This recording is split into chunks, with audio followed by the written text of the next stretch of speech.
Good to have you here on this Wednesday, Kevin, BJ, and Ben. So much to get to on the show. Big night in Atlanta. It was good for one, bad for another. So we kind of made a running joke of it yesterday, like one has to lose so the other could win, and it happened last night. We'll get to that coming up in just a second. Anthony Grace, PFF, will join us coming up in just a little bit. They released their preseason All-Americans, also some interesting predictions early on in the college football season. We'll talk to Anthony about that. Austin Finninger will join us of a Finninger Representation Group. Is an NFL, MLB agent, but also NCAA name, image, likeness marketing agent. And that obviously goes into effect tomorrow in a lot of states around the country. He will join us to talk about that as well. We'll talk with Rob Stockton, Georgia Southern Hall of Famer, also defensive coordinator at Rabun County. Also happens to be the dad of four-star quarterback Gunnar Stockton, who is committed to the University of Georgia. So he will join us coming up in hour number 2. But Ben said it yesterday. We kind of have been making jokes at it. Like somebody has to pay the price for Atlanta's success. Last night, it was the Braves. They looked good for like 6 1/3 innings. Then it fell apart. And at about the same time, Giannis goes out and the Hawks go on a run to pull back away and take over. I was like within 10 minutes of each other. This all happened last night. So the Braves paid the price so the Hawks could win another Eastern Conference Finals game and now tie it up and get closer to the finals.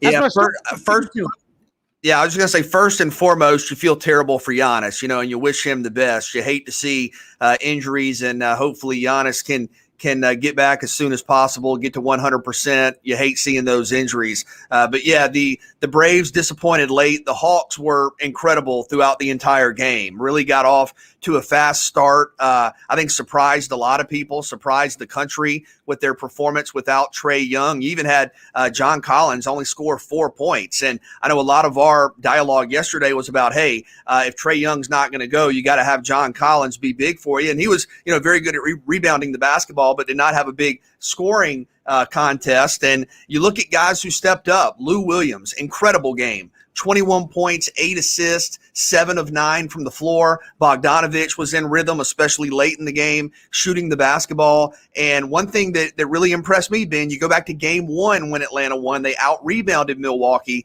Last night, the Hawks out-rebounded the Bucks again, 43-42. So credit Collins, credit Capella, credit the entire team for attacking the glass. And I thought you saw an effort that was really focused defensively, really focused in the paint.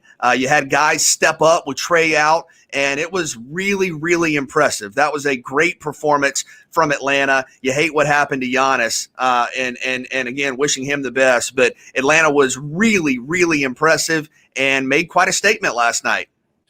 Yeah, I was very, very impressed with what Atlanta was able to do. When you look at when you start thinking about Trae's not going to be there, that was obviously they waited to the last minute to say it's going to be breaking news. Then you start thinking to yourself, who's going to be that guy? For me, I saw Lemon Pepper Lou last night kind of put on his best Trae Young impression. They told him he was going to be starting before the game, but Cam Reddish, I don't think has played since February. They were talking about if he could ever develop his shot, what he was able to do yesterday with the 3. Everybody played well. I mean, BJ, we talk about Collins. Yes, didn't show up in the box score points-wise, but a defensive presence all game. Drew Holiday still wasn't himself. I mean, Middleton was still able to get to his shot, but they made everything kind of get a little rougher. No one ever knows the impact of a player like Giannis until he's gone, and you see how big of an impact it is when he's not there. So for me, I was very, very impressed. Trae was obviously on the bench, like showing a lot of love and enthusiasm and energy for his teammates. I was happy for those guys. Because the sign of a great team is who are you without your great player? That's any great team.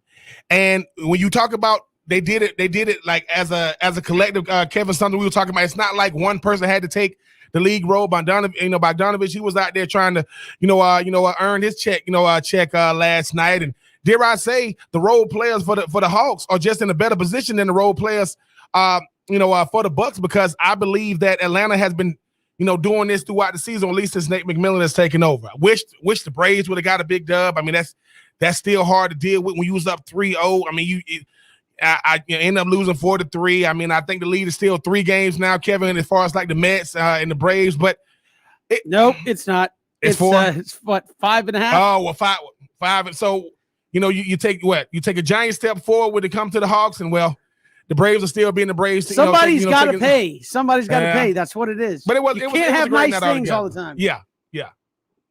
But no, I mean, I think what last night showed you, BJ, I think that minus their superstars, the Hawks are a deeper team than Milwaukee. They kind of play off of Giannis.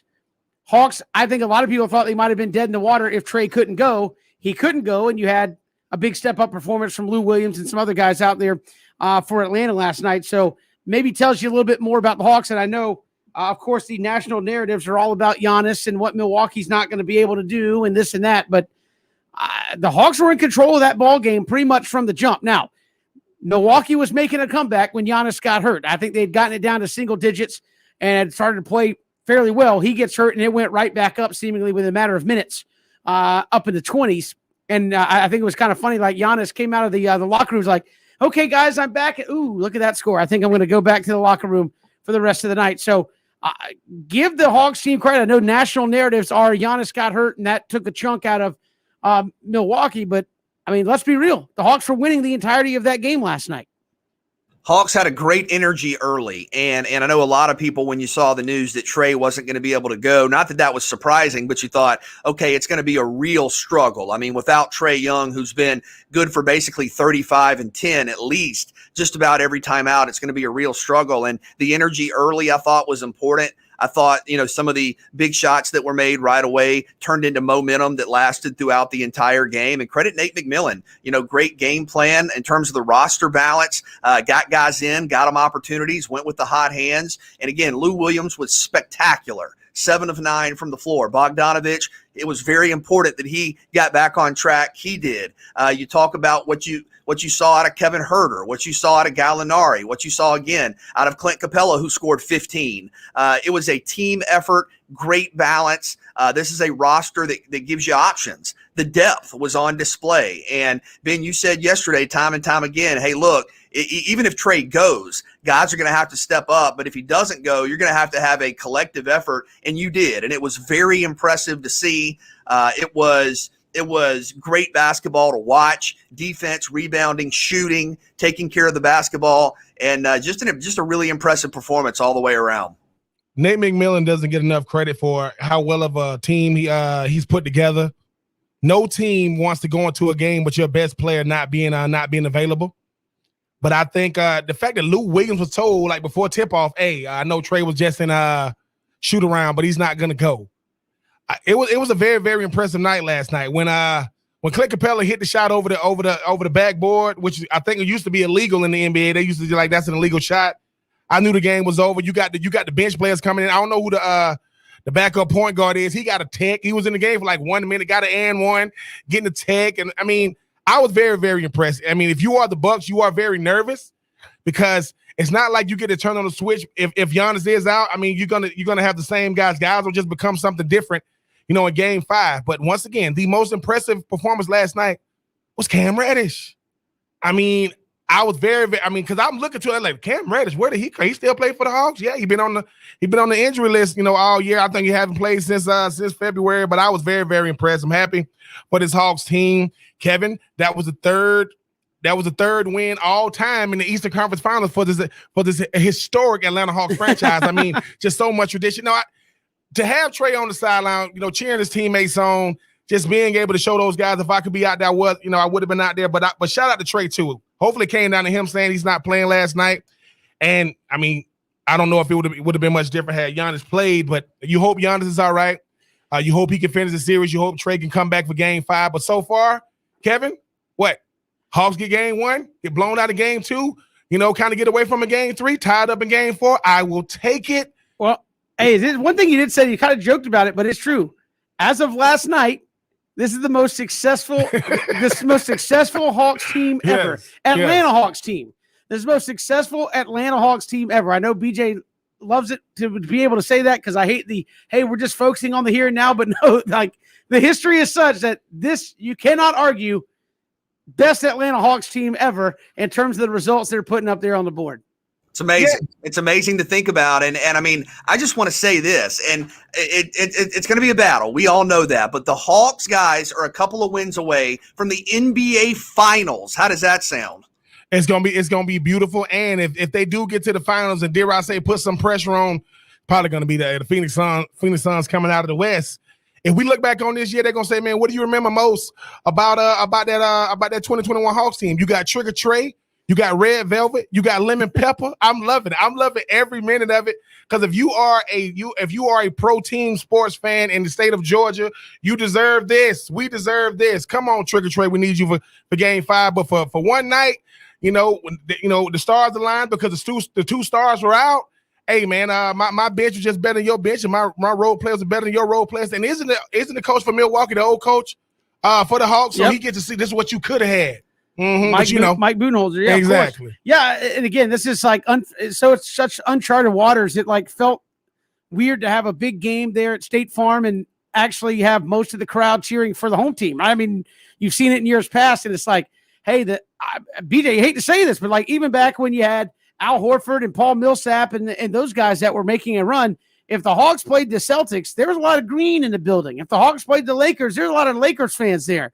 The Hawks played the Knicks. There's a lot of Knicks. I mean, it just felt strange to see it. And that was a building on fire. And the city has become a basketball city, at least in the moment. I know you can say that's bandwagon. Maybe so. But, man, that looked like an alive home crowd for the Hawks last night. And, again, as somebody who's watched that team for a long time, that is not something you've ever been able to say, that you just get an over-the-top, passionate Hawks crowd in their own building in a big game. And they certainly had that last night.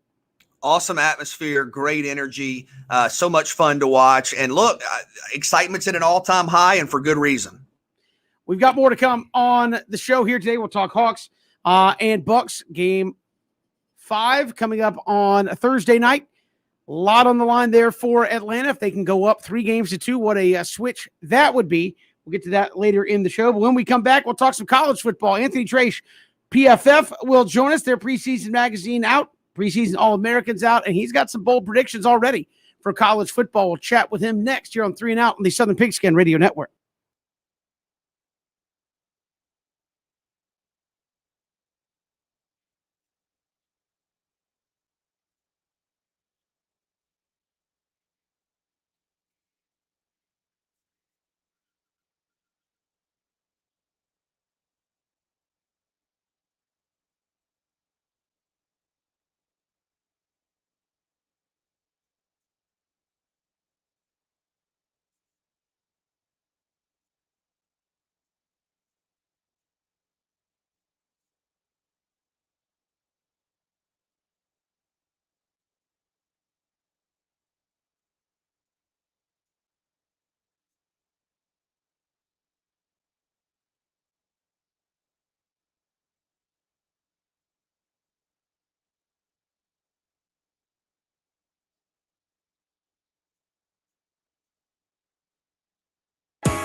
It is 3 and Out all across the Southern Pigskin Radio Network. Good to have you along here on this Wednesday. College football, we're getting closer and closer. Tomorrow, obviously, July 1, 1 month countdown towards fall practices and more. Got a lot of preseason magazines hitting the shelves. And joining us here from PFF, Anthony Trace joins us here on 3 and Out. Anthony, welcome. How are you? I'm doing well. How are you guys doing? We're doing fantastic. Obviously, you guys have got your preseason All-Americans out. You've got Georgia here in this state, University of Georgia, with 5 players on the All-American team, either first or second team. Kind of backs up a lot of people's thought that maybe this team is on a championship or a championship game or bust type trek here in 2021. Yeah, I mean, this Georgia team, and they're very intriguing. It's one of the most physically gifted teams I've ever seen. I mean, the sheer amount of athletic talent on both sides of the ball is truly astonishing. I mean, the defensive line, the cornerback. I mean, heck, they have a track star at wide receiver too with Arian Smith. I mean, there's just so many talented guys with Washington and Gilbert too at receiver and tight end. I mean, there is just so much potential for this team, and I think it all boils down to ultimately though the quarterback position. I know cornerback is a big question mark, even with the addition of Darion Kendrick, the former Clemson quarterback. I think I have full faith that Darion Kendrick and Kelee Ringo, I think they're going to hold on the outside, despite them both having some issues there. Or concerns, that is. But with quarterback, I think that's where they're really, championship or not kind of lies there. Because with JT Daniels, I think I'm a little bit more cautious than a lot of people. I think a lot of people are kind of assuming that he's going to come out and produce at an elite level, just like he did in that debut he did back in 2020. But, you look at the entirety of his career, and that's even taking the last 3 games after that debut last year, even when he was at USC. We just have never seen anything like that single game performance ever, whether again at USC or those last 3 games. I mean, these last 3 games, that South Carolina win, that was on the running game. The next game after, it was more of an average performance. And then the game after that against Cincinnati, it really was not all that great. For me, my biggest concern with him is the accuracy. He has the arms to make some throws downfield. We saw it, like I said, in that debut, and we did see it a little bit at USC. But I think there are more concerns than a lot of people think with JT Daniels. And so that's why I'm a little bit more cautious with this Georgia team than a lot of people to go ahead and say, they're going to make the college football playoff. They're going to dethrone Alabama for the SEC title. I'm really intrigued with how the SEC is going to shake out too, just because of the quarterback uncertainty with Alabama's Bryce Young. I mean, they're both the 2 biggest wild cards in this conference. And, I'm really looking forward to seeing what happens this fall. You guys have Eric Gilbert as a second-team All-American as a wide receiver. What type of role and impact do you see him having for the Dogs this season? Yeah, I'm very curious to see, is he going to be an every down wide receiver type of guy? I was, quite surprised to hear that they're making the full transition with him to wide receiver. I always thought he would be, we did see those moments where he could beat press man on the outside. He did have some success when he was split outside out wide receiver. And he does have those kind of, I'm not going to go ahead and say he's going to be a Kyle Pitts-esque player for Georgia in 2021 and have that type of record-breaking elite year from a grading perspective in our database. But he has all the traits there. I mean, he looks like a baby Kyle Pitts. And I think that would probably be the best way to use him. So I'm going to be very curious to keep an eye on where they line him up, where do they line him up and how much they use him. But man, this is a fantastic addition to the receiving unit. I mean, obviously, since we have him there at second team wide receiver All-American, he's going to do absolute wonders there. He's got a big catch radius, just an uber athlete, a very good route running too. He showed when he was a true freshman at LSU this past season. So, I mean, they hit a home run with that addition for sure. And Anthony, I mean, with so many guys from this Georgia team, and with the preseason expectations, the postseason expectations, I know that George Pickens, his injuries obviously sent shockwaves not just through Georgia but through college football. With the additions on offense, with JT Daniels, with all these running backs, could people potentially forget the fact that George Pickens was ever not necessarily on this team, but forget the fact that he was even going to be a part of his offense this year? Exactly. Yeah. I mean, we had George Pickens as one of the top 5 returning wide receivers before the injury in all of college football. I mean, that was a major, major injury and a crushing blow. I mean, it really, sucked to see just because this past season didn't really go as planned for him as well. So he's kind of having a rough 2-year stint here. But back when he was a true freshman, I mean, that guy was one of our higher graded receivers in college football. I mean, he was a true difference maker. So, I'm excited to see what he can do post injury. I think he's going to bounce back, but I mean, that right there is a scary thought in itself. I mean, if this offense also had George Pickens, I mean, you'd be looking at, I think you have to call Ohio State's receiving trio right now of Chris Olave, Garrett Wilson, and Jackson Smith in the pardon me, that last name is absolutely brutal to say. I think that wide receiver unit's probably the best in college football, but I think George is right there behind him. And if George Pickens was actually healthy, I think that would probably, dethrone the Buckeyes for number one. Anthony Trace, PFF, joining us here on 3 Night. You mentioned Bryce Young a little bit ago with Alabama. What is your expectation for the kind of the numbers that we see from Alabama? I think everybody expects them to be top 4 or 5, lost a bunch to the NFL.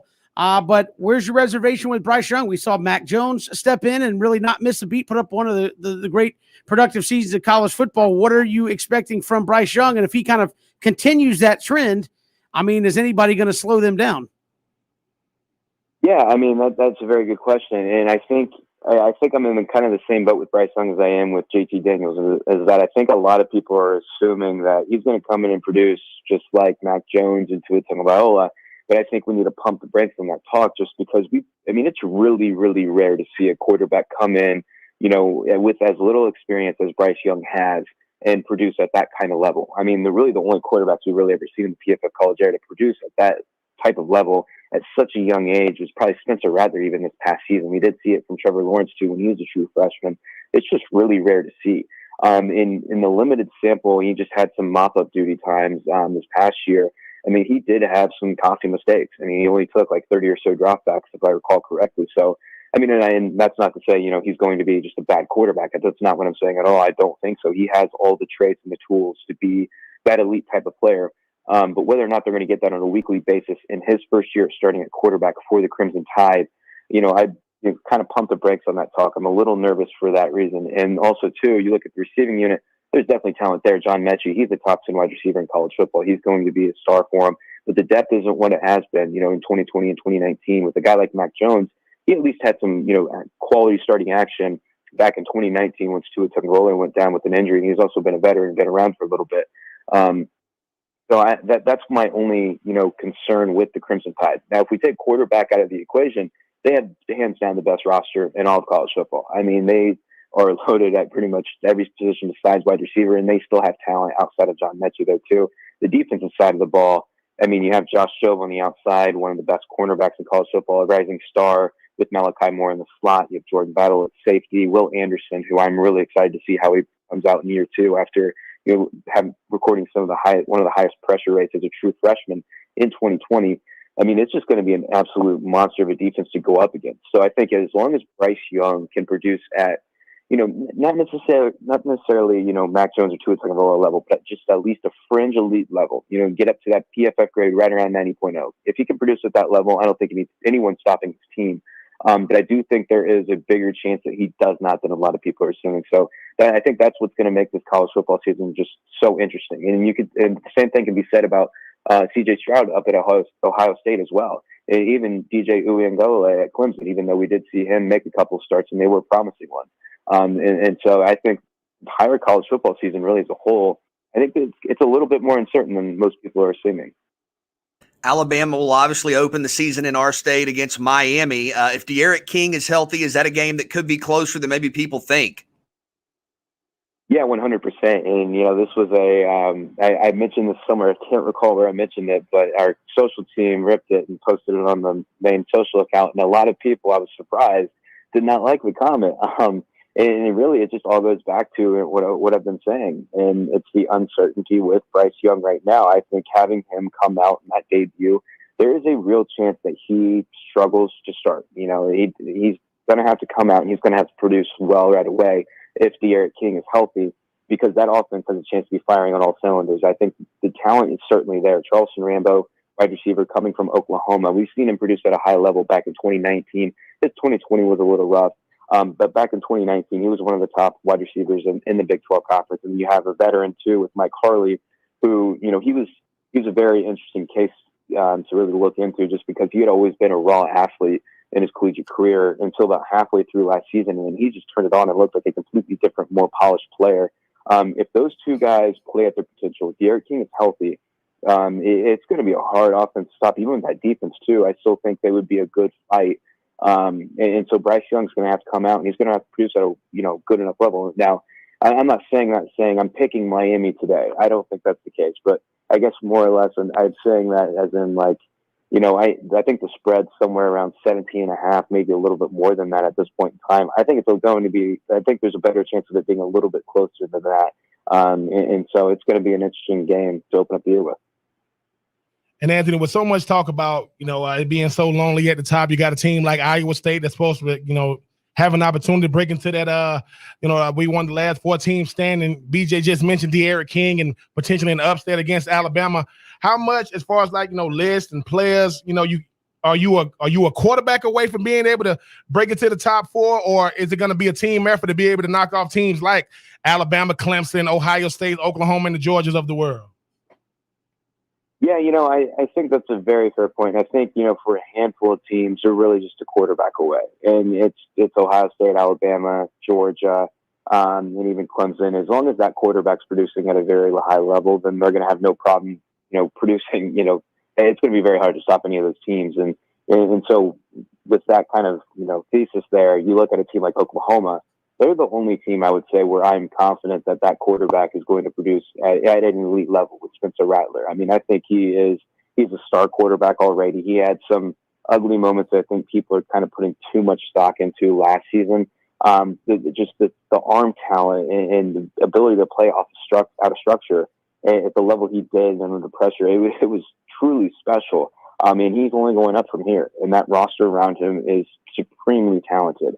He's got a great set of receivers, one of the best offensive lines in college football. The defensive side of the ball, I mean, that pass rush is arguably the best in college football. I would put it up right up there with Georgia's. And then the secondary, it's a little weaker, but, there's some promising talent there. I really like DJ Graham as an emerging guy at corner. And so I think Oklahoma, that's why I'm picking them. Right now they've been my preseason pick to win the national championship because there's not too many question marks with that team. With some of these other teams, like I mentioned earlier, they're a quarterback away. Someone like Miami, they're going to need a lot of help, I think, still.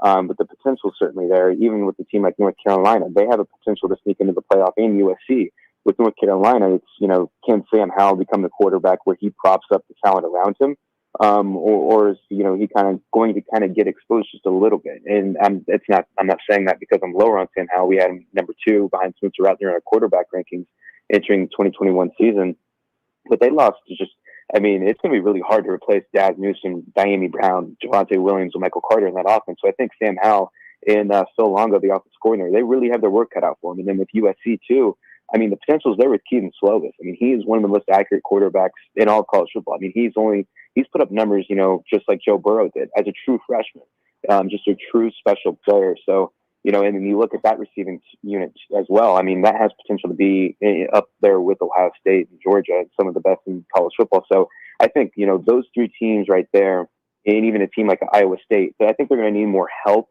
They're not necessarily a quarterback away, but, when we're talking about Alabama, Georgia, Ohio State, Clemson, they're just really a quarterback away, and they all 4 of them have, the quarterbacks there with the potential to be a truly special player at the position. So I think that's why we still have to put them up there right there behind Oklahoma as the favorites. Anthony Trace, PFF, their preseason magazine is out. Anthony, where can folks find that quickly? Yeah, over at pff.com. Be sure to get your copy. Highly recommend it. Absolutely. And I got all great stuff there about the upcoming college football season. Anthony, appreciate the time. Thanks so much. Of course. Thank you for having me. We've got more to come. It's 3 and Out on the Southern Pigskin Radio Network.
Max Starks, two-time Super Bowl champion with the Pittsburgh Steelers, and you're listening to 3 and Out with BJ, Ben, and Kevin. Great to be here with you on 3 and Out on this Wednesday. Coming up tomorrow, July 1, name, image, likeness goes into effect here in the state of Georgia and a lot of states around the country. And joining us here, former wide receiver at Miami, NFL, MLB agent, and now with Finnegar Representation Group and an NCAA name, image, likeness marketing agent. Austin Finnegar joins us here on 3 and Out. Austin, welcome to the show. How are you? Good. Hey, thanks for having me. And I wanted to start off telling Ben I'm sorry. I know you guys had a couple tough games against the Hurricanes. Ben, we never let Ben live down all the L's he's taken over the years. Listen, I mean, my mind ain't what it used to be. I guess I did lose that game. If Austin said I lost it, but I got to go check the tape. Oh, there is no tape to check right now. Austin, I was a big Titans fan growing up, so I enjoyed watching you in Tennessee. Appreciate it. there you go. Well, Austin, tell us about what's changing tomorrow and how, as someone who is obviously in the representation game, how you see this actually taking place once this comes on board in about 8 hours or so. Yeah, well, it's arguably the biggest day in the history of college athletics, name, image, and likeness laws and rules taking place again tomorrow morning, or I guess tonight at midnight. College athletes are going to be able to seek out third-party endorsements and capitalize on something that every single other student on campus has been able to do, since the beginning of time.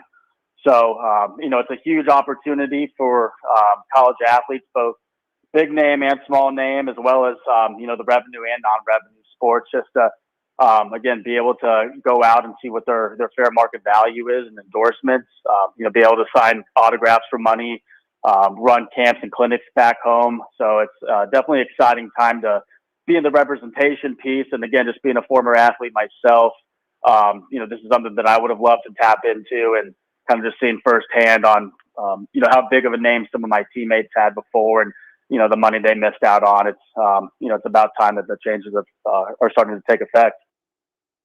I was going to say, talk about this from your perspective. Is not only are you going to be a part of it moving forward and a big part of it, but you played at the University of Miami. You have that perspective of being a student athlete, and you've kind of been able to see it and will be able to process it from a couple of different perspectives. Correct. Yeah. So, with me, I was a walk-on receiver, ended up becoming a Letterman and Scout Player of the Year. And, probably only my mom would have paid for my autograph, but coming home, every break I had, I would train kids on the side and just to give back. And, even a guy like me, I could have made good money running camps at home in the summer. But you have some of these guys with, hundreds of thousands of followers on social media accounts where they really can see significant dollars in this. And, a lot of my teammates, I would see they would be sending home, part of their scholarship checks to their, mom or younger siblings just because things were rough and, they didn't have a lot of money. So, sure, there's going to be some big deals, but the majority of this is going to be, kind of smaller amounts. But, with the background that a lot of college athletes come from, any amount can help. With me growing up with social media, I think that gives me a huge advantage just to, be able to navigate those waters a lot better than, some of the older established people in the representation business. As well as just kind of knowing, what those companies are looking for, and then, being in the shoes of those athletes, kind of things that they're interested in, how they operate and what their mindset is going forward. So, again, I think I'm well placed to take advantage of all this from the representation piece. All right, Austin, I'm going to go back a long time ago. It's the year 2000.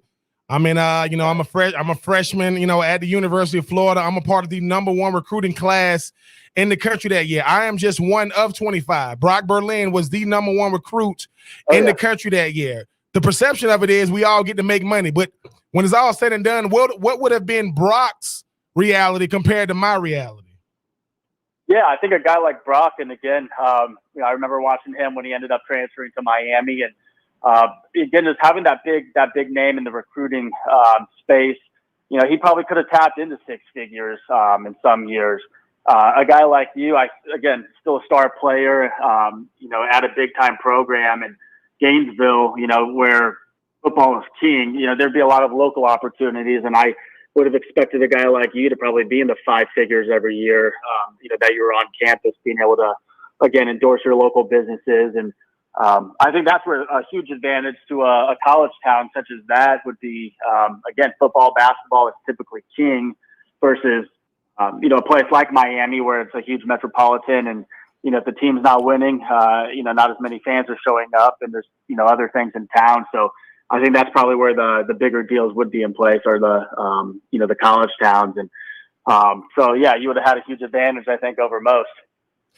And also, even followed up on that, I mean, the representation side is something that most athletes, most people will never, ever be involved in. I was blessed enough to go to the National Football League, to have an agent, to have a publicist, to have managers, to have financial people, but I still was behind the learning curve, and I was in my early 20s. What is a 17 to 21-year-old going to do? One, outside of wanting to make money, being able to listen to people like yourself who obviously this is what you do and you were a former player. Do you think that's going to be the biggest learning curve, bigger than just making money, understanding that without representation, it's going to be very, very hard to even generate any type of revenue? Yeah, I think it's a case-by-case basis. Not everyone's going to be doing enough deals or large enough deals to maybe need representation. But I can tell you this, I've been recruiting heavily on this side for the last couple months in anticipation. The schools are not doing a very good job on informing the student athletes on, what NIL is, what they're going to be able to tap into. Majority of players I've spoken to, it's been the very first conversation they've either had or I've gone much more in depth than their universities have. So, it is the Wild West getting started. Again, we're learning new info every single day that is coming out. But I think a big part of this is that the universities aren't going to be able to procure endorsements for the players. They're not going to be able to negotiate the contract terms. So I think that's important, that they're not spending too much time, outside of school and football or whatever the sport they may be in, trying to get these deals, but they have someone, kind of taking care of the procurement on the back end, making sure that they're not locking themselves into terms that may look good today, but 6 months or a year or two down the road really tie them up unfavorably. So I think that's the biggest advantages. And then for someone who may be a pro prospect, just getting their name out there, in front of scouts and media, setting up interviews, things like that, where the real dollars come in once they do go pro and they have that basis and learning how to conduct themselves as a businessman or woman, outside of their sport. So it's not a shock, once they are in the professional ranks. Austin Finnegar joining us here on 3 and Out, former receiver at the University of Miami, NFL MLB agent, and with Finnegar Representation Group handling name, image, likeness coming up. Austin, I'm interested to kind of get your thoughts, because I know people hear this and think, it's just going to be a tidal wave of cash flowing around out there as well. But from your standpoint, what is the value of a lot of student athletes out there if obviously you cannot associate student with school and vice versa? How much name, image, likeness dollars are there? I understand the camp aspect and things of that nature, but when you talk about getting a deal done, if you can't say I'm, say, De'Aaron King, Miami quarterback, I'm just De'Aaron King, where you kind of find the value there when you remove kind of the reason that both of these two things have some of their popularity?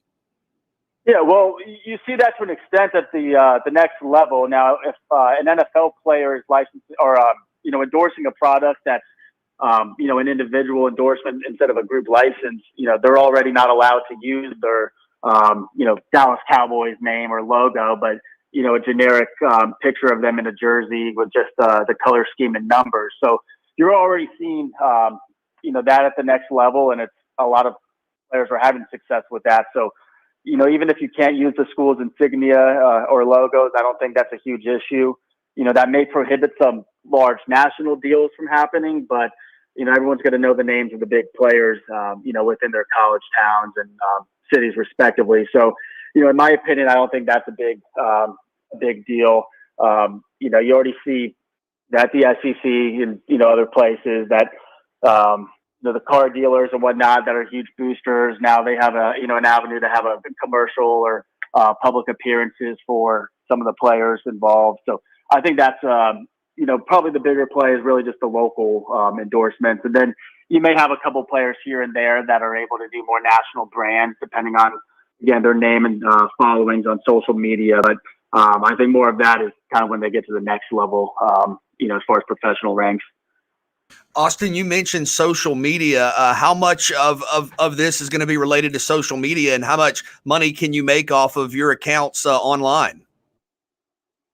Yeah, it depends on the following. They're anywhere from, 50 to hundreds of dollars to some players, if they have tens to hundreds of thousands of followers on their Instagram or TikTok channels, they can command several thousand per post that they make. That's what's exciting for the non-revenue athletes. There's some, women's softball and gymnastics athletes that I've seen that have over 100,000 followers on their channels. And, outside of Olympics, there's not huge pro avenues as far as, league goes, but, there's a ton of endorsement money to be had for those sports. So I think that's what's exciting about all of this, is that you don't have to be the star quarterback or point guard to really take advantage and see significant amounts of money. And social media is where a big majority of endorsements and sponsorship happens nowadays.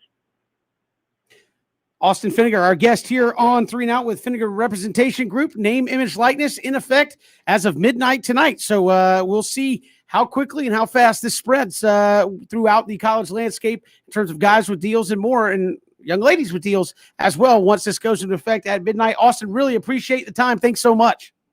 Yeah, thanks for having me, guys. I enjoyed it. Appreciate it. Austin Finnegar, our guest here on 3 and Out, name, image, likeness, right around the corner tomorrow. And you've already seen players with deals in hand ready to go into effect starting at midnight tonight. We've got more to come. It's 3 and Out on the Southern Pigskin Radio Network.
It's 3 and Out all across the Southern Pigskin Radio Network. Again, good to catch up with Austin Finnegar. And again, name, image, likeness coming at midnight tonight. And I know we've talked about this ad nauseum here on the show, but several Georgia athletes already have deals in place. I think it's an apparel deal, so may not necessarily be money, but it's certainly an apparel deal already lined up. BJ and Ben. So I've seen several athletes on Twitter and social media say, hey, as of tomorrow, we can capitalize on name, image, likeness. My DMs are open. Hit me up. So, I mean, we are seeing athletes start to be proactive, in some cases already get deals secured for when this goes into effect. Great opportunities for student athletes and, just possibilities out there that are endless. So, yeah, big day tonight, tomorrow, moving forward, and a lot of possibilities out there for sure. Listen, I always appreciate when you get a unique perspective from guys like Austin talking about what the potential could be when you talk about how much money you could make. But I'm happy for these players being able to utilize your own name and image likeness, utilizing your platform, your influence, and really setting you up for later on in life is bigger than what you're going to make now.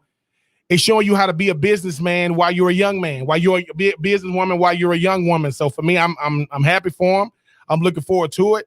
And I like the fact that you got guys like Austin who played, at big time colleges or played collegially that understand what players go through, both men and women, to be able to try to help them put their best foot forward. So, I'm looking forward to it, even though Kevin is going to be crazy at first, and I think it'll kind of die down. Yeah, we'll see how it plays out once these things kind of get in place. And I think, as somebody said, as the market kind of establishes itself for what is actually, viable and what is maybe just we're giving out money at this point. So I think that's going to be interesting to see how soon the market settles out and what becomes of it, especially once we get closer to the season, maybe even in season, as guys kind of raise their cachet on the field with some great performances out there as well. We'll come back, much more to get to. The Falcons locking it up with Kyle Pitts. We'll talk some college football. Rob Stockton, former Georgia football player, Hall of Famer for Georgia Southern, now DC at Rabun County. His son, by the way, Gunnar Stockton, one of the top quarterbacks in the state. We'll talk to him about all of that in hour two. It's 3 and Out, Southern Pigskin Radio Network.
Good to have you back. Hour 2, 3 and out on the Southern Pigskin Radio Network. Lot to get to here on the show. Rob Stockton, former Georgia Southern football player, Hall of Famer for the Eagles, will join us. He's the DC at Rabun County. His son, by the way, Gunnar Stockton, 4-star quarterback, committed to Georgia. So he'll join us coming up here in just a little bit as well. But guys, right off the jump, Kyle Pitts, he got paid. Falcons able to go there to him. 4 years, $32.9 million, fully guaranteed contract for Kyle Pitts to come in. And I saw the tweet out there earlier today where the Falcons have secured their wide receivers, first, second string tight ends, running backs for the cap hit of $19 million, which was what basically Julio Jones was potentially going to cost you. So the Falcons have gone out and really secured their roster here right away. But Kyle Pitts, Ben, 4 years, 32.9. I know the words after that are the ones you enjoy. Fully guaranteed contract there for the rookie. That means he's going to be an Atlanta Falcon, obviously, for a little while. Ooh, let me hold something. My goodness. I mean, I'm happy for him. I mean, obviously, he finally got paid, and Kyle Pitts is being the highest drafted tight end in NFL history, got longest wingspan for a tight end in NFL history. Definitely going to be a guy asked to do a lot from day one, wearing that number 8 on his chest, Pitts on his back. I think he's gonna. I put it out on Twitter. I still said the Falcons still got a bargain. Go out there and show the rest of the league that you're gonna be a problem. And he's setting the bar so high, not just for himself but for other tight ends. And I know that we're gonna get to what Greg Olsen said about he still think the tight end position is devalued when you think about what a tight end does. Being able to have to block the best defensive end that $15 million left tackle got to go out there and block. Be able to go up against or get open on that number one cornerback or number one safety or number one linebacker, being able to pick up pass coverages, pass blocks. I never ever thought that $7 million for a tight end would be lowballing. I never ever thought I would be, number one, I retired too early. Number one, let's just put that out there. Number two, I wouldn't be making that much money if I was in the league right now. But we got to stop devaluing arguably the most tough position on the offensive side of the ball that doesn't throw the ball. Because if you're asked to do everything but throw the football, I think that's a valid point. Let me just throw the counter there, because, again, you already talking about Greg Olsen says, look, we have to do the same, like I said, he says, same stuff that a $15 million left tackle has to do, run the same routes against the same guy that a $15 million wide receiver has to run routes against, and they're going to pay us $7 million. I agree. I think that is probably a little low, and it's changing because of what you see Kyle Pitts coming out with and, Travis Kelce and the other guys that we have seen.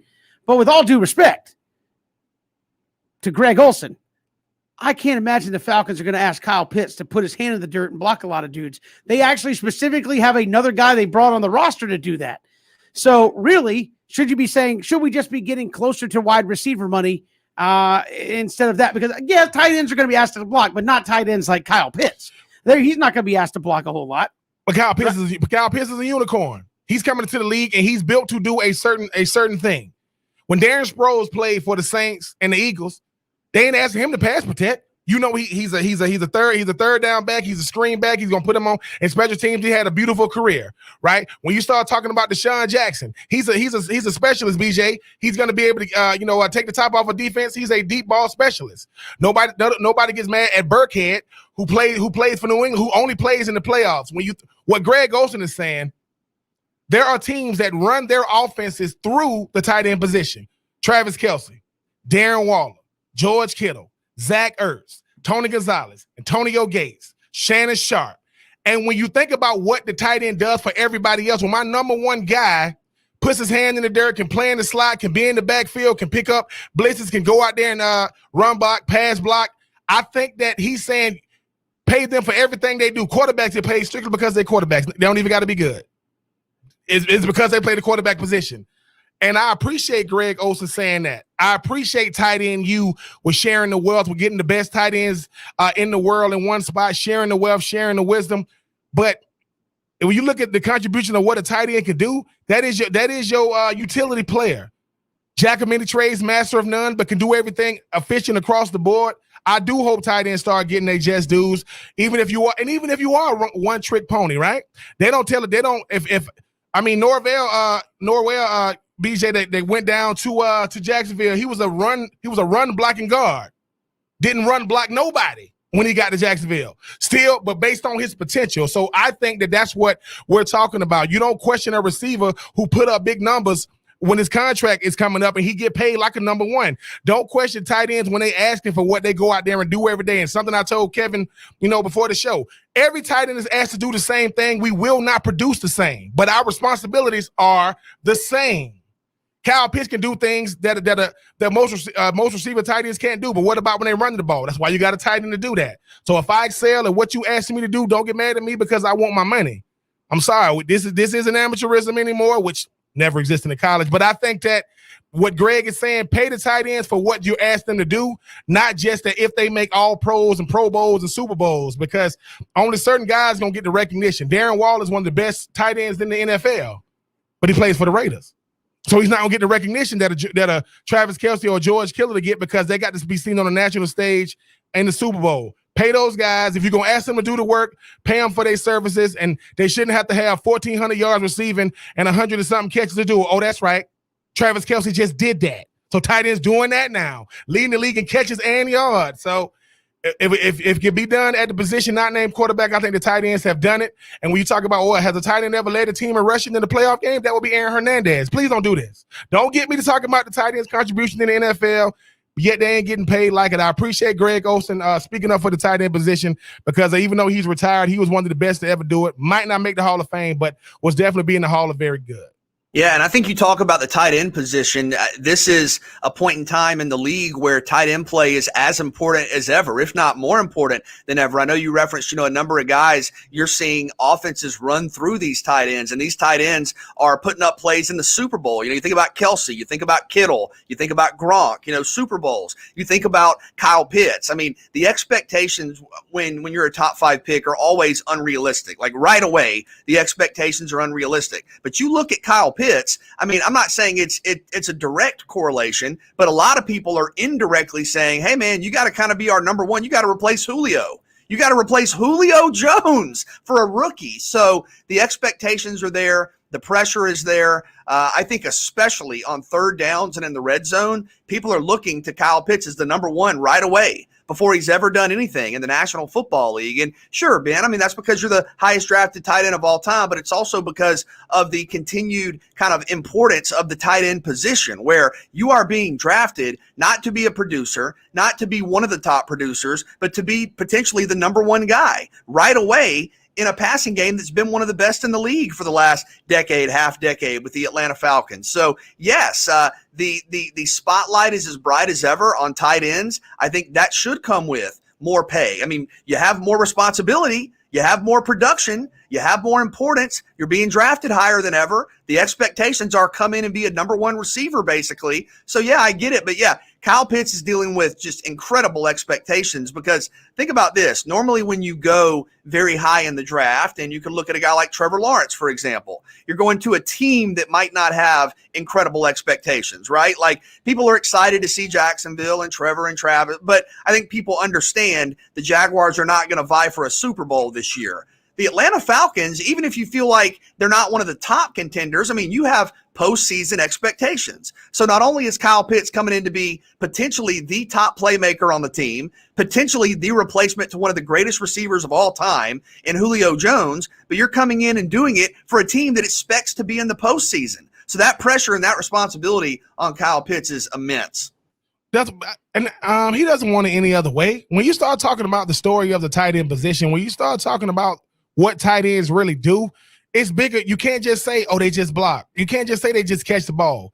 You can't just say they're a mismatch. These guys are asked to do what nobody else can do but them.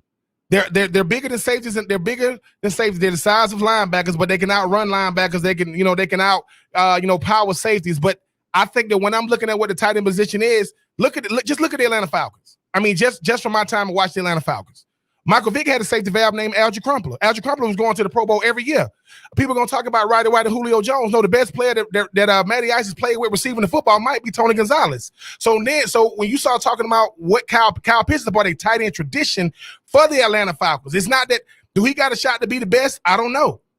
I think he got a shot to carry on that long tradition. When you start looking at some of the teams around the league, and I mean, people talk about Ben Roethlisberger. I remember Ben Roethlisberger, his safety valve was not, it wasn't Santonio Holmes and Antonio Brown. It was Heath Miller. Every year that Heath Miller was there, he was making a Pro Bowl. You talk about Phillip Rivers, it was Antonio Gates.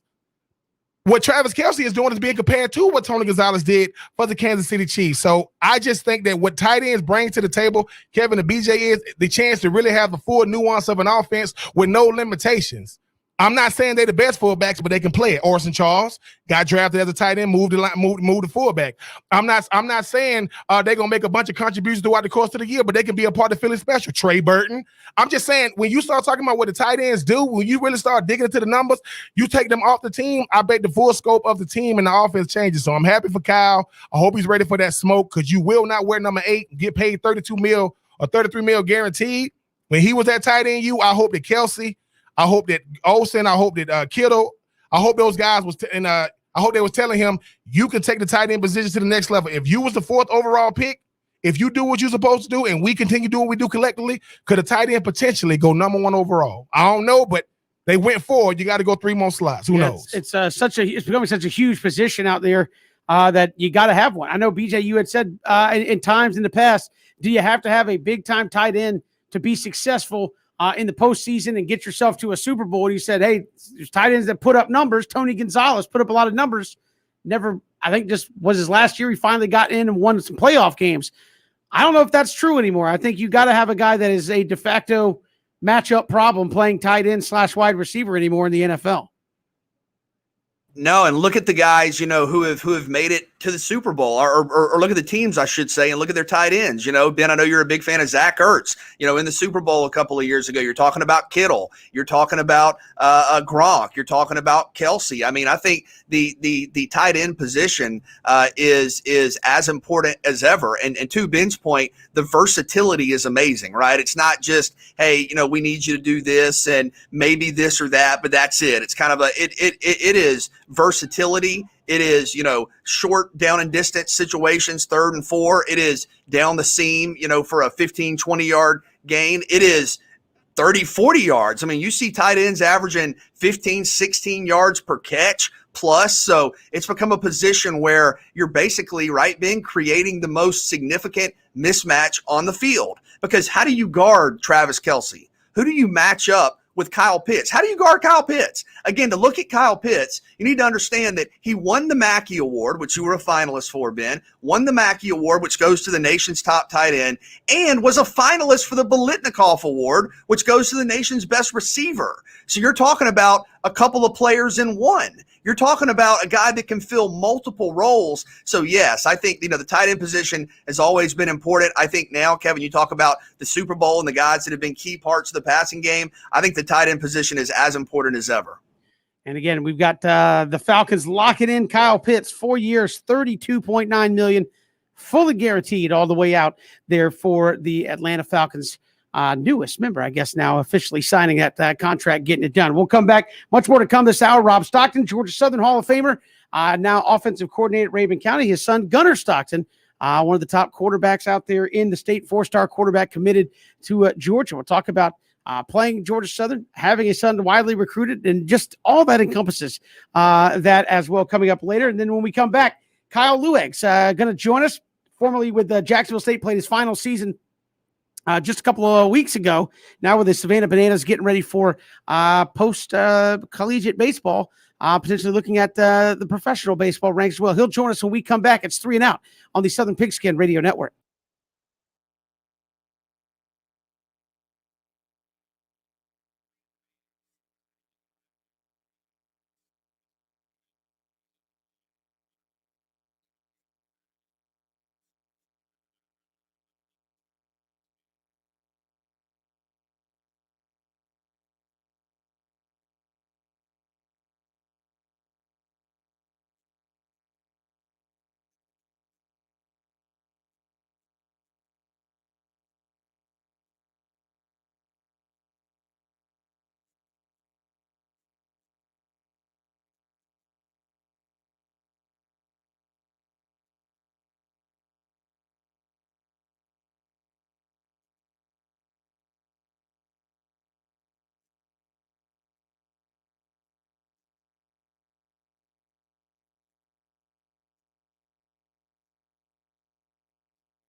Glad to be here on this Wednesday. Kevin, BJ, and Ben. So much to get to. We'll chat with Rob Stockton, Georgia Southern Hall of Famer, coming up in just a little bit. But baseball season in full swing.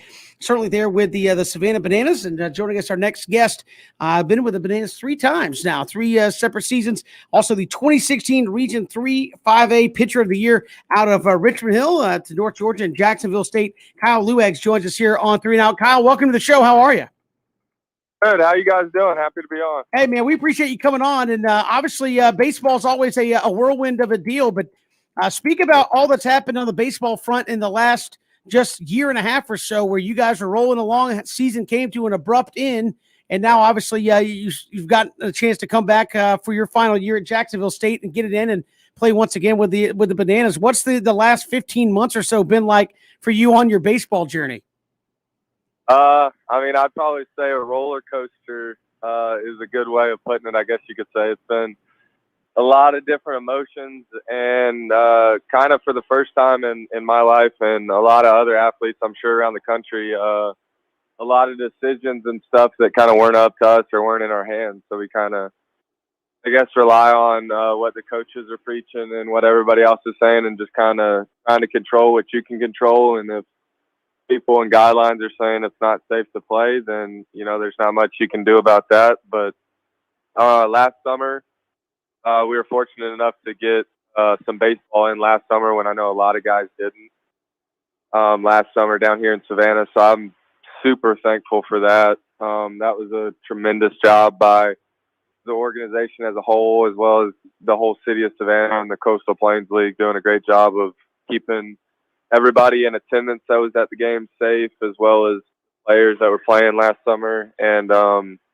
ultimately, it kind of led me to have the opportunity to play at Jacksonville State this past year from that summer, because I graduated from North Georgia in the last fall. So that was my last year there. And I did 3 years baseball up there, and I graduated, and I was looking to grad transfer somewhere, and I kind of had no idea where I was going to go or if I was going to get to play baseball again. And then kind of worked out here in Savannah that we got the opportunity to play last summer, like I said, when a lot of people didn't.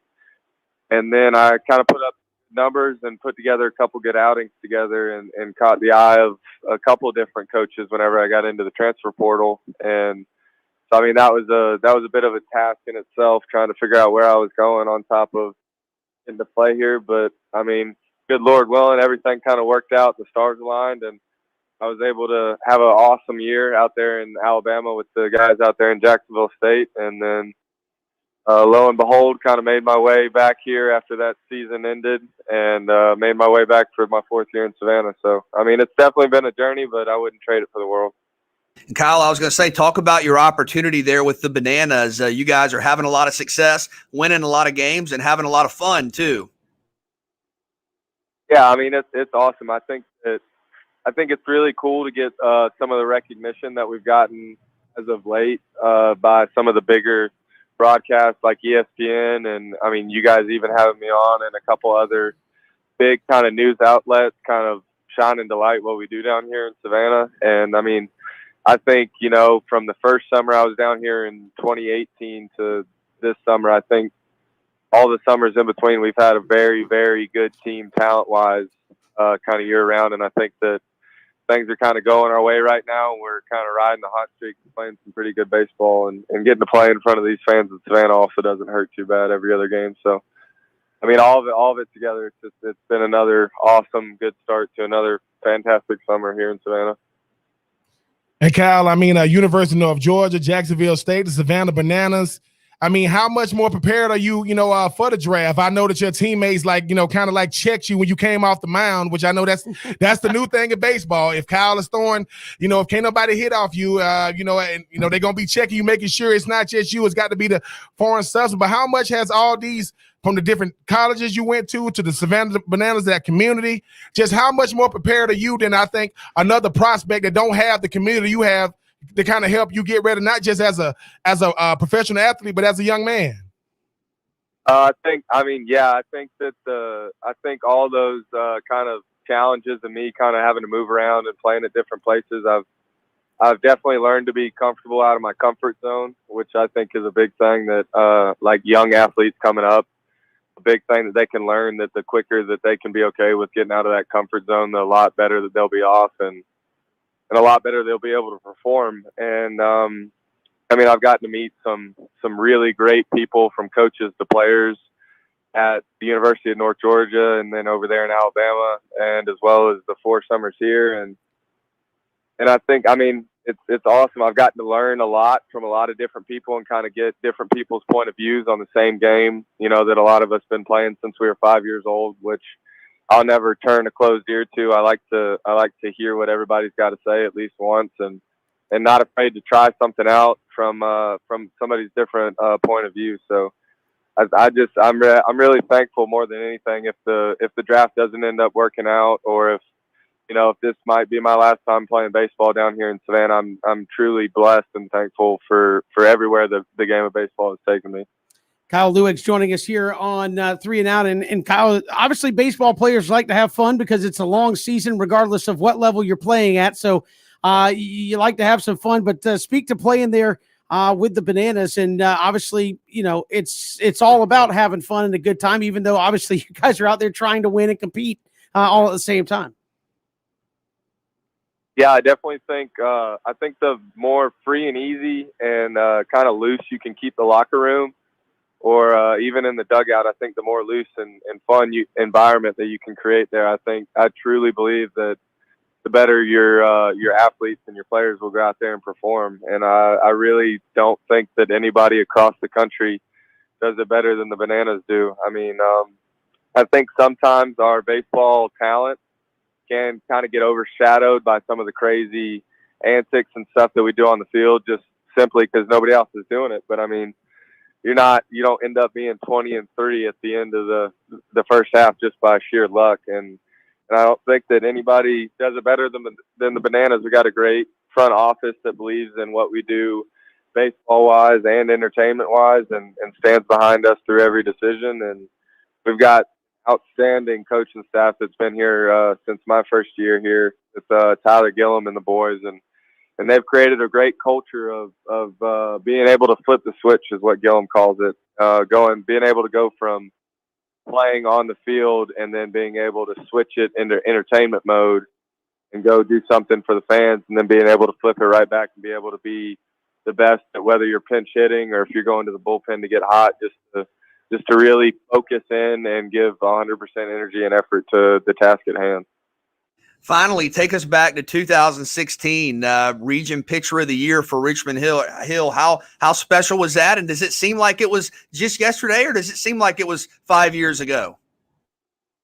I mean, the more games we've been playing here, and the more games that I've put between that season, I would say the longer it feels like it was ago. It's actually, I mean, it's worked out cool that I've been here with the Bananas, because actually my assistant coach, which is the head coach now down there at Richmond Hill, Scott Strickland, he's been around here a lot and helped us out with it a lot. And we have actually a former South Effingham Mustang that's playing with us this summer with the Bananas, so I make sure to throw a couple jabs in there about that season. But I mean, I wouldn't trade those high school games or those days that we played, or the memories that we made, and you know, just the success that I was able to have there that ultimately kind of got me to the next level. And I was fortunate enough to go play college ball after that year. But I mean, I'll never forget those Friday and Saturday nights and that championship game my last year, my senior year. I mean,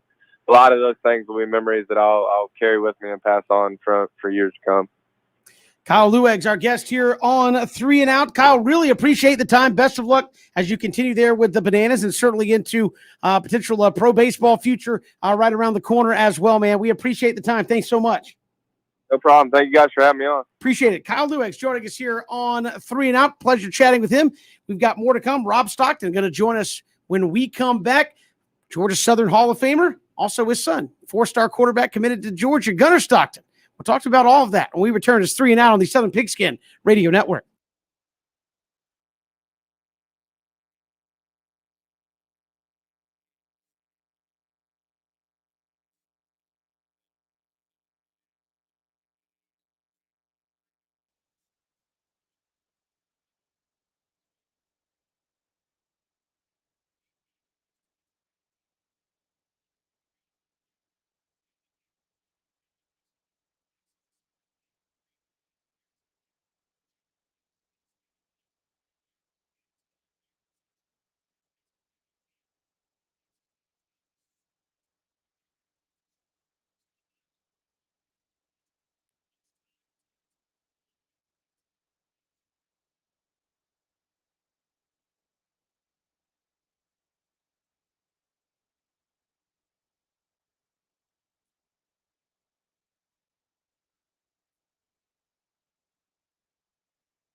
Good to have you here, 3 and Out on this Wednesday. Kevin, BJ, and Ben. Glad you're making us a part of your day, streaming live at ESPNCoastal.com. Our next guest, Georgia Southern Sports Hall of Famer, a member of the Georgia Southern Eagles team, helped lead them to their first SoCon championship. Rob Stockton, DC coordinator, our defensive coordinator at Rabun County. He joins us here on 3 and Out. Rob, welcome to the show. How are you?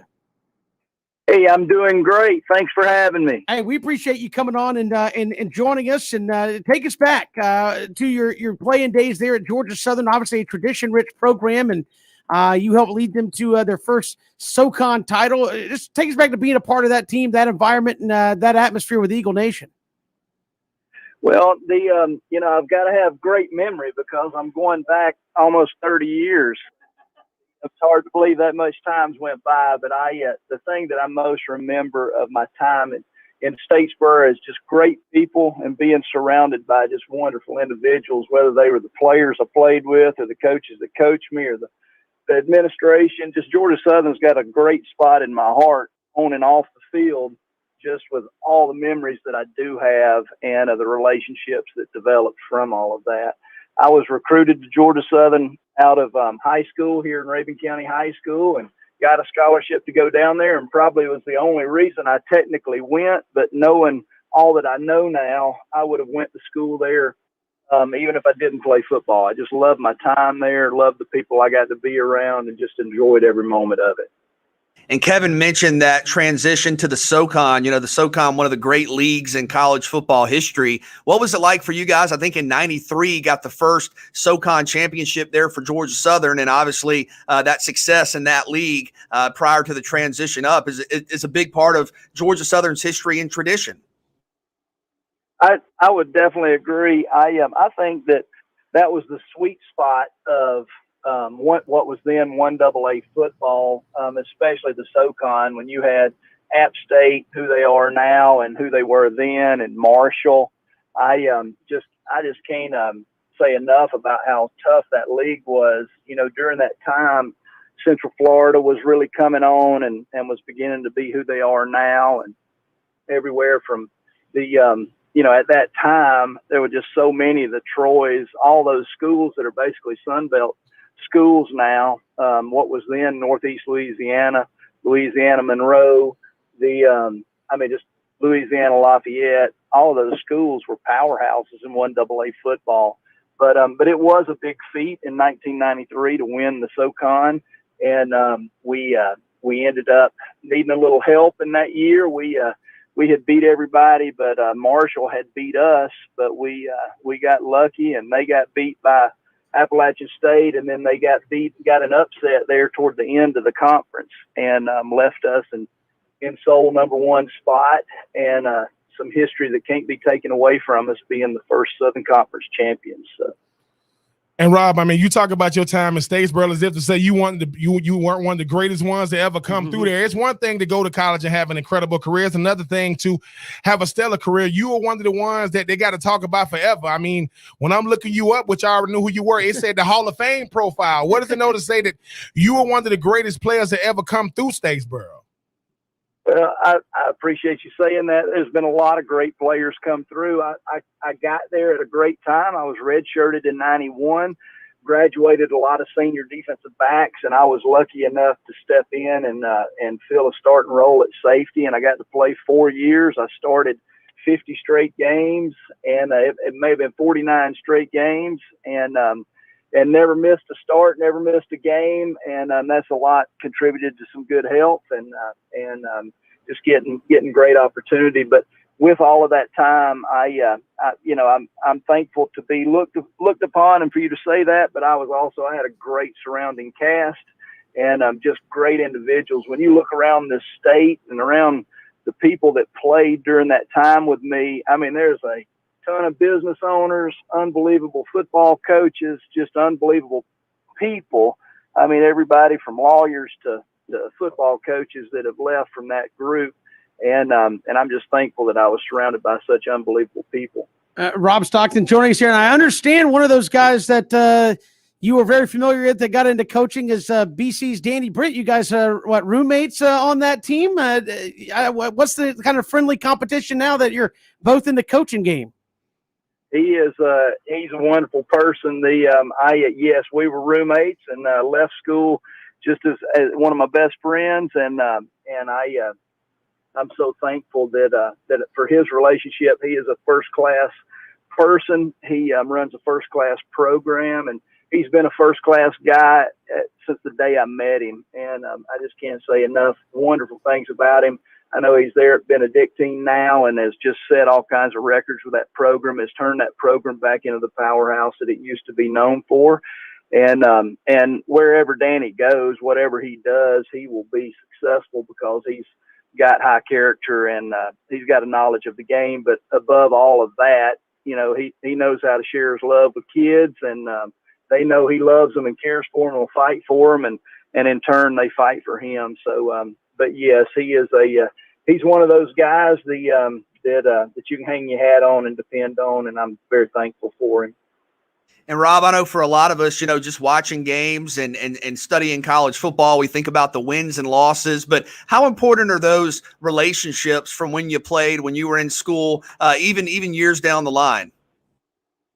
Absolutely. I think the relationships you make in college and through the game of football, you get to really learn who someone is. And it's neat when you look around and you see a person like a Danny Britt, or you see a Kevin Whitley that's now coaching at Georgia Southern. You know, it wasn't any surprise that those two guys are successful. I mean, they knew how to work. They knew how to carry themselves. They had high character. They were just great people, great work ethic. And it's just no surprise when people like that go on. And, you know, it's just amazing when you look across the state at the people from the Nick Davises and the Franklin Stevens and those guys that are running big time programs in the state, from McEachern and on down, you know, that it's just neat to see. I mean, those people were hardworking, great character people. And it's neat that those relationships still go, and that no matter what's going on in my life, whatever's going on, that you get those, whether it's the phone calls or the text, and those people that still love you and you still have a relationship with, and they carry on. So it's really neat. And yeah, Rob, I mean, they got this kid, I think his name is Gunner. I don't know if you ever heard of him before, 4-star quarterback committed to Georgia. I mean, I think his dad named Rob. Talk about his game and how fun is it going up against him every day in practice? Do you give him a little wink, say, man, throw your daddy a couple of picks, man, to make sure I'm earning my money over here? I know. We thank goodness we don't play him on Friday night. So we have to go against him in spring and preseason, and then that's it. But he's a great young man. You know, a great memory I have is he started his career off his freshman and his sophomore year getting to play in the Irk Russell Classic there at Georgia Southern Stadium. And after his sophomore year, we were victorious coming out of that game, and got to get a picture of him with a you know, just a role model of mine with Tracy Ham, and I cherish that picture, and we'll have it for forever. But he's a great kid. He's got high character. He does things the right way. He knows how to work. He knows how to lead, and I'm just excited about him. He's concentrating on one thing and one thing only, and that is trying to win a high school state championship. And he knows how to keep his mind focused where his feet are planted. And he will be an early enrollee at the University of Georgia, and there'll be time for that. And we're excited for that. But right now we're 100% focused on doing everything we can to win a state championship, which would be the first one in our high school's history. And Rob, talk about that as a dad has been around football and a long time, the opportunity to coach, maybe even indirectly, with your son on the team, and kind of watching how the recruiting process plays out. I mean, I know you could probably go back to when you got recruited, but what's that opportunity like to coach with your son and kind of watch right there in it as schools have come a calling until he ultimately picked Georgia? Yeah, absolutely. It's been a tremendous blessing, and we just, you know, my wife and I, we just have prayed that our children will glorify the Lord with their actions, and I think that he's been put on a good stage to do that, and we're so thankful for that. But with that said, the recruiting process started extremely early. He got a lot of offers in ninth grade, and so that process just got rolling really, really fast for him. he is, he originally committed to South Carolina, and that was something that he felt very strongly about, and at the time. And then they had a coaching change there, and coaches left and new coaches came in, and he didn't have the same feeling at that point. So he reopened it up, and Coach Smart had done an unbelievable job during the recruiting process. Even while he was committed to South Carolina, he had got permission from his mother and I to continue to build the relationship, and he did that. And then when he decommitted from South Carolina, that relationship was even stronger than it was before. And he let him know that he was the quarterback he wanted in that class, and gave him time to make a decision, and held that spot open for him. And he's committed, and he is excited about being a Bulldog. I was going to say, finally, what's it like watching that unfold compared to what you remember from recruiting and having, folks you don't know, send you messages and things of that nature? It's, the social media part of recruiting now is crazy. We had to sit down with him, and you get everything from the love mail, but you also get the hate mail as well in your DMs.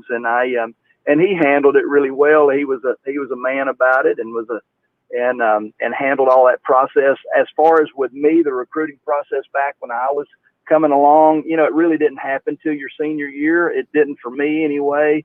And you took your official visits, in December and January, and then signing day was in February, and that was it. And now all of this, it's just a roller coaster of time. I'm thankful that my son didn't get all into the recruiting process. He's not all about beating his chest and shining a light on himself. And so instead, he was probably as easy a person for college people to recruit, because he had more offers that he didn't publicize than he probably did publicize. And he was real quick to tell schools, hey, I appreciate your time, but I'm not going to waste it. And he made some great relationships with those schools he was most interested in, and allowed the other schools to know that he was moving in a different direction. And I'm just thankful for the way he handled all of it, and the maturity that he's gained through all of this. And it's just neat to see him, and we can't wait to see what the Lord has in store for him. Absolutely. Rob Stockton, Georgia Southern Hall of Famer, defensive coordinator at Rabun County, joining us here on 3 and Out. Rob, really appreciate the time. Thanks so much. Absolutely. Thank y'all so much. Appreciate your time. Appreciate it. Rob Stockton joining us here on 3 and Out. Of course, his son, the quarterback there at Rabun County, Gunnar Stockton, committed to Georgia, and actually let us know right there. He's going to early enroll at Georgia, and will be there, I guess, January of 2022. We've got more to come. It's 3 and Out all across the Southern Pigskin Radio Network.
Good to have you 3 and Out on this Wednesday. Kevin, BJ, and Ben. Hit us up on Twitter at Pigskin Radio, streaming live also at ESPNCoastal.com.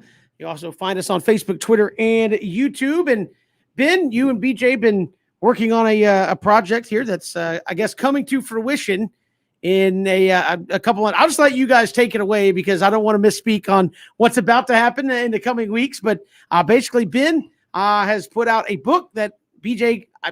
You take it away. God co-wrote, co-authored, however you want to say it.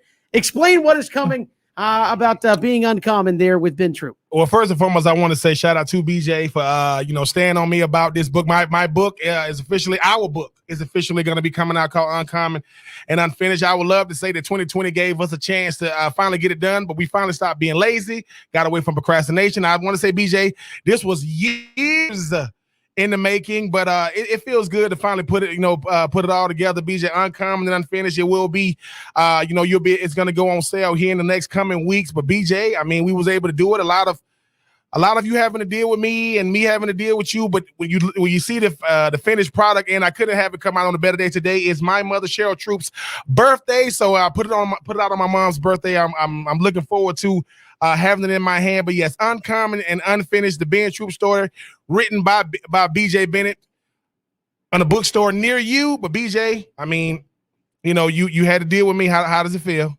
Oh, something. No, it was an absolute honor, and yeah, we'll have some more info coming up soon. But you can check out the picture of the cover on social media. But it was an absolute honor. You have an incredibly inspirational story, and getting to know more about you and your family, who I love. It was just incredible, and I'm very thankful for the opportunity.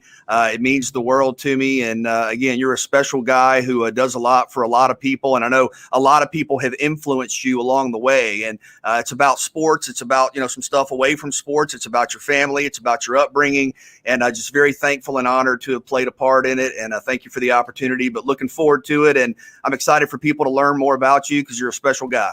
Now, okay, quickly, we got 30 seconds. So it's not out yet, but it will be soon. But you can pre-order. Is that is that still being set up as well? Quickly. Yes, the pre-order will be set up here maybe like the next couple of days. I just want to be able to put the announcement out today. But yes, Uncommon, Unfinished, you will be able to pre-order here maybe the next couple of days. The Ben Troop story and BJ Bennett, get with it.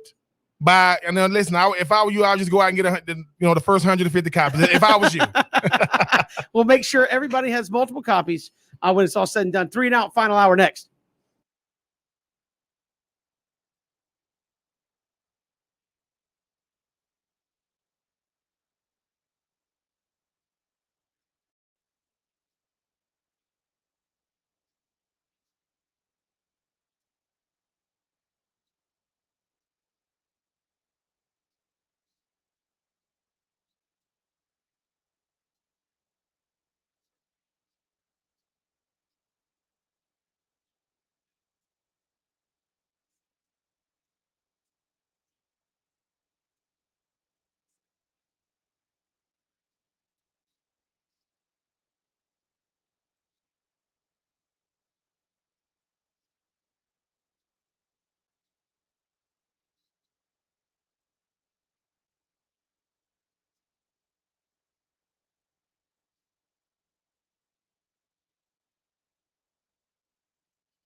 Welcome back to 3 and Out. I am Ben Troop. That is BJ Bennett. And well, you know, Kevin gets so excited sometimes, BJ, he had to step out for a second. I don't know where Kevin went. I do know he is in the building. Kevin is a busy man. Kevin is a very, very productive man. Kevin is just hollow man at this point. He is not here. But BJ, before we get to take 3, I think for those who weren't able to hear before we went to the break, when you and I were blessed enough to be able to help a dream of mine come to the forefront, uncommon and unfinished, the Ben Troop story.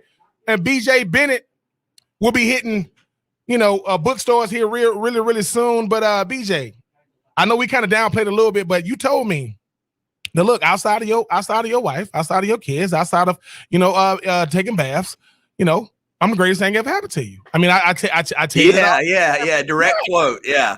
I mean, I'm just saying, but no, BJ, I'm just saying, like, you helped the brother like myself be able to put my life, on paper. The people, places, and things that not just helped me to be who, what I was as a young man to even what I am now as a grown man, to be able to see enough in me to want to put that thing on paper. We've been all over, from the borough, the real borough, to all you other boroughs out there, to Augusta, to Church Street, to Lincoln Street.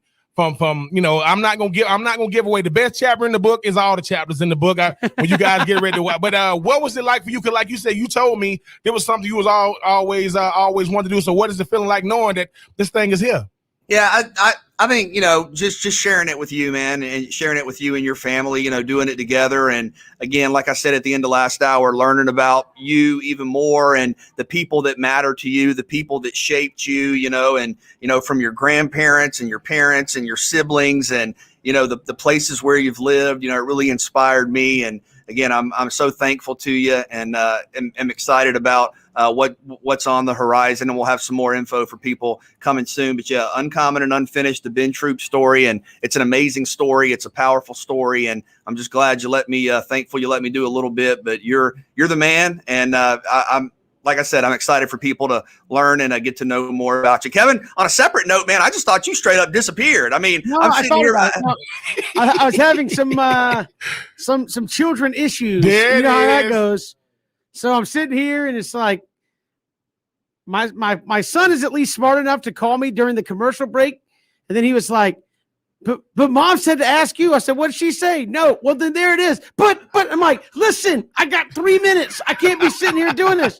And so then finally he gets done. I look down. I'm like, I missed. I was trying to kick him off. So, No, it's all good. Normally they know not to call during the show. Like, that's one of the things, like, I will say, it's like the people that know what you do. It's like, I don't get phone calls a whole lot of times from people, my immediate family, like my kids or my wife, while the show's going on, unless something bad is happening. Or if it's just something they need, usually, they're listening to the show, and within 5 seconds after we go to commercial break, the phone rings. So it's like, okay, you were listening, call in. So normally it's that. Today it was, but I want, no, sorry. So that's where I was. Not letting anybody do anything, being the bad guy, but I will, but I will let us take 3 here on 3 and Out. All right, this comes from Heather Dinich today, who was asked about the playoffs. She said, "Hey, I think 2 Big 12 teams could get in. Which conference do you think has the best chance of getting 2 teams in the college football playoff?" Yeah, and you could see a scenario where Oklahoma and Iowa State out of the Big 12 are probably both going to be preseason top, 6 or 7 at worst. I mean, Iowa State with Breece Hall and Brock Purdy, you're talking about a team that was in the Fiesta Bowl last year. They are really good, and I think the scenario that would be most likely to happen there would be they both go undefeated. I believe they play at the end of the year, either the last week or the second to last week, and maybe let's say Iowa State wins. If that were to happen, Iowa State would certainly be 2 or 3, I think, in the polls. And then you would have Oklahoma, perhaps, if they were undefeated previously, drop to 6 or 7. And then if they were to rematch, which they would, in the Big 12 title game and Oklahoma were to win, they would potentially move back into that 3, 4, 5 range. I think the SEC, and we've talked about a variety of scenarios here, right? Let's say Georgia goes undefeated, and granted, that would mean beating Clemson. let's say Alabama goes undefeated, and granted, that's making it through the SEC West. But if Georgia and Alabama meet undefeated in the SEC championship game, I think we all know that both would be in. I think the other scenario to keep an eye on, and it's what happened last year, but remember last year Texas A&M lost to Alabama by 28, is let's say Texas A&M goes undefeated with the exception of a loss to Alabama. Alabama goes undefeated, wins the SEC championship. Let's say Georgia has 2 losses. Maybe they drop one to Clemson or Florida. And then you have Alabama in the playoff as the SEC champion and Texas A&M at 11-1 with a loss maybe by a touchdown or so, let's say that, to Alabama. I think that could be a situation where you get Texas A&M in as a second SEC team. So I think for me, I understand certainly the Big 12 scenario, but I think for me, the SEC would be my pick. I mean, Iowa State is picked to do a lot of big things this year, and I know that Spencer Rattler and those Oklahoma Sooners gonna have to be able to put their best foot forward to be able to go undefeated. One, I don't see Oklahoma going undefeated. They'll lose to a team that's not as talented as them. They do it every single year. In Iowa State, we got to see if they built for the moment. But for me, BJ, I think could the ACC potentially get one in? If Sam Howell and North Carolina can do the unthinkable and go undefeated in the regular season, play Clemson in the ACC championship game, lose by a touchdown, do you not put them in with them being a team that's definitely going to be? Well, I mean, that's a heck of a caveat. Only lose by. I mean, I agree. They have to play. Yeah, that's close. what I'm saying. It's almost like can North Carolina do its best Notre Dame impression is what I'm saying. Notre Dame played Clemson in the regular season last year. DJU just happened to be the quarterback because Trevor Lawrence was out that game, and they won that game. Well, North Carolina would only meet Clemson in the ACC championship game, and we know when in the ACC championship game, the one thing Clemson knows is everybody's watching. This is our chance to prove that we are miles and miles ahead of everybody else in the ACC. That could be my only scenario, because if it's going to be 2 teams, it's not going to come out of the SEC. You're going to have to show me something different. Texas A&M is going to have Alabama on their resume, and if that's the only loss on their record, and Alabama, plays, Georgia in the SEC championship game. If Alabama and Georgia, if Texas A&M and Georgia had an opportunity to play Alabama and both of them lose, one just happened to lose in the SEC championship game, does that propel Texas A&M, who I think it was their only loss last year? So yeah, I want to see that North Carolina kind of show that the ACC has more than one team. But if it's going to be 2, I'm sorry, Iowa State. I know they picked you guys to do some great things. It's going to be 2 teams coming out of the SEC West, or an undefeated Georgia team who going to have to go undefeated in the regular season, BJ. I just don't see that happening. So 2, maybe out of the SEC West. Yeah, I think the Big 12 would have, again, if Iowa State gets there and they have a win over Oklahoma and they're maybe undefeated or 1 loss, I think that could happen. They also need a team like Oklahoma State to continue to play well, and some teams like that to kind of push their cause. That's why I think the North Carolina situation, man, if they went undefeated, I think you really would hope that behind them in the Coastal, like Virginia Tech maybe only had 2 losses or something. Keep in mind for North Carolina, I understand your point. They play, and I guess it's a non-conference game this year, but they play at Notre Dame. So if they were to go undefeated, they would have a win at Notre Dame in addition to their conference schedule. But I think to bolster that, you would also need the ACC Coastal to be pretty competitive. And by competitive, I mean not what it's been, which is balanced. You need it to be competitively imbalanced and actually have some teams that can rise to the top. I know that sounds weird, but it's like people say they want parity, but when it comes to getting yourself in the tournament, you can't have parity. You need some teams that stink, and you need some teams to actually show up and push the drill a little bit there and finish with just 2 losses in that side. I think North Carolina needs that help. Take 2, the Falcons were founded on this date in 1965. So it's been a hot minute for the Falcons in Atlanta. Who is the greatest Falcon ever? Wow.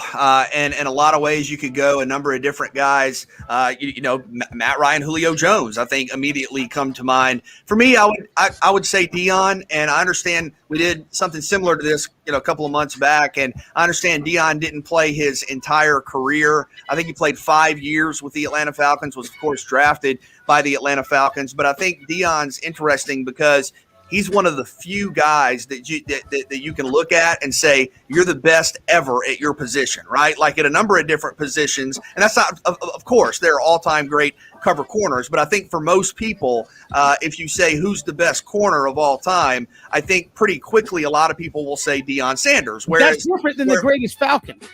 Right, but I'm going off of greatest. I mean, very few guys, and maybe you could say Matt Ryan, and there are a few, but very few guys, especially in the modern era, play their entire career with one team. And to your point, maybe you add bonus points to that, but why I would say Deion is because he was an all-pro for the Atlanta Falcons, and he was an all-pro at 2 positions. So besides him being just the greatest cover corner of all time. And again, I don't think there are many positions like that, right? Where you just say greatest ever and you go, oh, it's Deion here at corner. He was also an all-pro as a return specialist. And I think when you think about, some of the great highlights in Falcons history, you still think about some of those Deion plays and Deion moments. So I understand you could go multiple directions, but I think the Atlanta Falcons have a guy who, for the most part, is widely and largely considered the best player ever at his position, and he was also an all-pro at another position.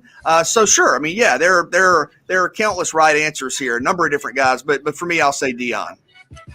Oh man, I mean, I know this is crazy. Deion, because I don't know. I have one thing before the show, another thing. I mean, during the show, you got what? You got Jesse Tuggle, you got Matty Ice, you got Julio Jones, you got Roddy White, you got Deion Sanders. It might be Michael Vick, man, because the thing about it is being the greatest is more than just, like, to me, BJ, what you did on the field, right? Like, I get that part. You get that part. Has Atlanta ever had anything? They had the Michael Vick experience. Kevin, remember this? I remember when the Falcons had a store in the mall. I remember when Nike Town was / Michael Vick. It was everywhere. And just the impact he had, not just on the Falcons, but the city and the league. Matty Ice got better numbers than Michael Vick because Matty Ice went to the Super Bowl. Michael Vick them lost in the NFC Championship game to the Eagles. But I'm just looking at the influence of him and and just everything he meant to that team, to that city. Love Julio, love Matty Ice, love Deion. For me, I'm gonna go with Mike Vick. I mean, as long as we get to be homers on it, right? I mean, we get to go, Jesse Tuggle, Valdosta State. Yes, sir. Yes, sir. 13 years with the team. I think that might have been the only team he played for in his entirety career. Yes, I do think that matters when you're talking about the greatest whatever. I mean, if you think about the greatest Steeler ever, I mean, maybe if you go to greatest 49er, if you say Jerry Rice, obviously he played for somebody else, but the complete magnitude of his career was all there with San Francisco. I would say, to me, maybe a Jesse Tuggle for longevity, level of play, and obviously the way the city, the fan base embraced him. I would put him in that category of the greatest Falcon. Doesn't necessarily mean the best player, but the greatest Falcon that you've had, I think he falls into that category. All right, take 3. Today is International Asteroid Day, which I don't even think that should be a thing. We talked about this pre-show. International Asteroid, there are no asteroids internationally. They're in outer space, right? So, but anyway, if an apocalyptic asteroid was headed towards Earth, let's just fictionally say if this was going to happen, which would actually make more sense? Training astronauts how to drill and send them to destroy it, or training oil rig workers how to be astronauts and sending them to blow up the asteroid? It's an interesting question. It feels kind of familiar. It is a little familiar with the question. Yeah. For me, if a massive asteroid, apocalyptic here is how it's described, is coming to Earth, I want everybody. I want both, right? Because I want both. You gotta have no, I can. You're not going to tell me I can only have this many people if an apocalyptic asteroid is coming to Earth. I'm getting everybody, because look, you got to have the oil rig workers, because you got to drill, right? As we clearly know, you have to drill. You have to know how to drill. You have to know how deep to drill. You have to know the nuances. You have to know, when to go, when to let off. Like, you have to know. But also, I want to be pretty confident that we're getting to the asteroid. So I would like the astronauts to be there to hey, let's make sure we're navigating our way through space, and we'll have you guys do that. And then when we get on and land on the asteroid, I mean, I would imagine landing on an asteroid that's apocalyptic in nature is a very difficult situation to try to deal with, even for astronauts. And then when we get there, we got the astronauts doing astronaut stuff, and thank you, Cody. And then you have the oil rig workers doing what they do, because it's apocalyptic. So I'm taking both. I want everybody, and you're not allowed to tell me I can't have everybody. Wow. I mean, and I'm gonna go off. Yeah, So I got to call up, Kevin Costner. I saw him in Hidden Figures. He got the coordinates. So I got to call him up. I got to make sure Taraji B. Henson and them, they can do the math. So boom, we're going to make sure that it lands. But I got to call up Bruce Willis. I mean, I got to make sure, listen. I mean, we drillers. We drill. I mean, Michael Clark Duncan, may he rest in peace. But I mean, maybe I get Shaq. Shaq bigger than Michael Clark Duncan. I call up Ben Affleck, right? I mean, not just for the comedic aspect of it, but I got to keep it loose. Now, I don't know any of Neil Armstrong's people, but I'm pretty sure they're out there somewhere. Kevin, I mean, we're gonna have to have real astronauts, obviously, up there because we want to make sure. Cody from Countdown County. Get somebody from the 321 to help out. But yeah, BJ. I mean, unfortunately, the only so fictional. just to confirm, Tom Hanks and Kevin Costner and Ben Affleck. But yeah, we're gonna have to have, because this ain't nothing to play with.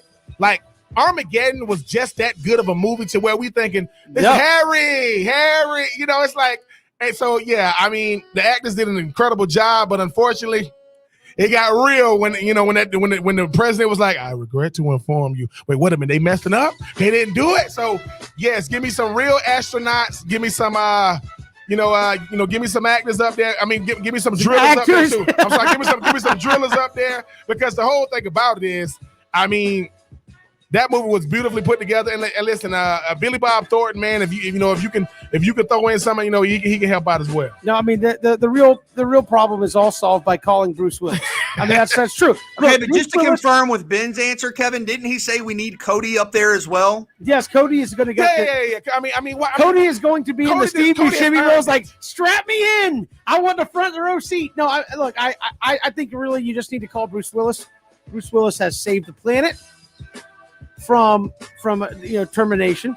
He has ridded America of international terrorism, not once, not twice, not 3 times, but he did it 4 times. Saved the planet from international terrorism. Yes, he saved the universe in the Fifth Element. He did say that he did save it in the Fifth Element. He has Element. the ability to talk with the other dimension, the Sixth Sense. I mean, Bruce Willis is the answer. He is. He can save us from International Asteroid Day, which is not even a thing. Like, how, BJ, I get very picky when we try to make things that aren't, like triple chocolate. That doesn't exist. Neither does International Asteroid Day. We don't have like asteroids hovering around over Russia and Japan and Wyoming. They're not just like asteroids floating around going, next stop the Bahamas. No, there's no international asteroids. They'd be interstellar. Okay. If that's the right word. So we're making things up that don't exist. Don't make things that ain't things. That is Kevin. Is it, depending on your perspective, is like National Hot Dog Sandwich Day. Like that may not be a thing. If you don't believe a hot dog is a sandwich. Does the triple fudge thing really get at you? Let me get that triple fudge. It does, because it's made up. It's like we're just putting chocolate and chocolate and chocolate, and we're like, hey, what can we do to really hype this up? I know, it's triple chocolate. It all tastes the same. It's chocolate. Get out of here. So milk chocolate, dark chocolate, white chocolate, that's different chocolate. Give me the triple chocolate. No, when you see triple chocolate and triple fudge, like there's no white. It's all the same. So when your son say, "Dad, I want the triple fudge," do you look at the people saying, that's not a thing? Just give it to him. Yeah, that's not real. I want some make-believe ice cream also. Where's the triple vanilla? What about triple strawberry? Okay. I mean, BJ's over there thinking. Go ahead, BJ. Is there, and maybe there is there a triple mint ice cream? No, triple mint ice cream deserves. I gave up on this a long time ago, man. No. I'm giving up. Ice cream deserves to be in the triple mint trash can because that's nasty. Mint ice cream is nasty. I'm just saying. We'll come back. Let's take 3. We do every day at a time. We're 3 and out all across the Southern Pigskin Radio Network. Hit us up on Twitter at Pigskin Radio.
Be here with you on 3 and Out on this Wednesday. Coming up tomorrow, July 1, name, image, likeness goes into effect here in the state of Georgia and a lot of states around the country. And joining us here, former wide receiver at Miami, NFL, MLB agent, and now with Finnegar Representation Group and an NCAA name, image, likeness marketing agent. Austin Finnegar joins us here on 3 and Out. Austin, welcome to the show. How are you?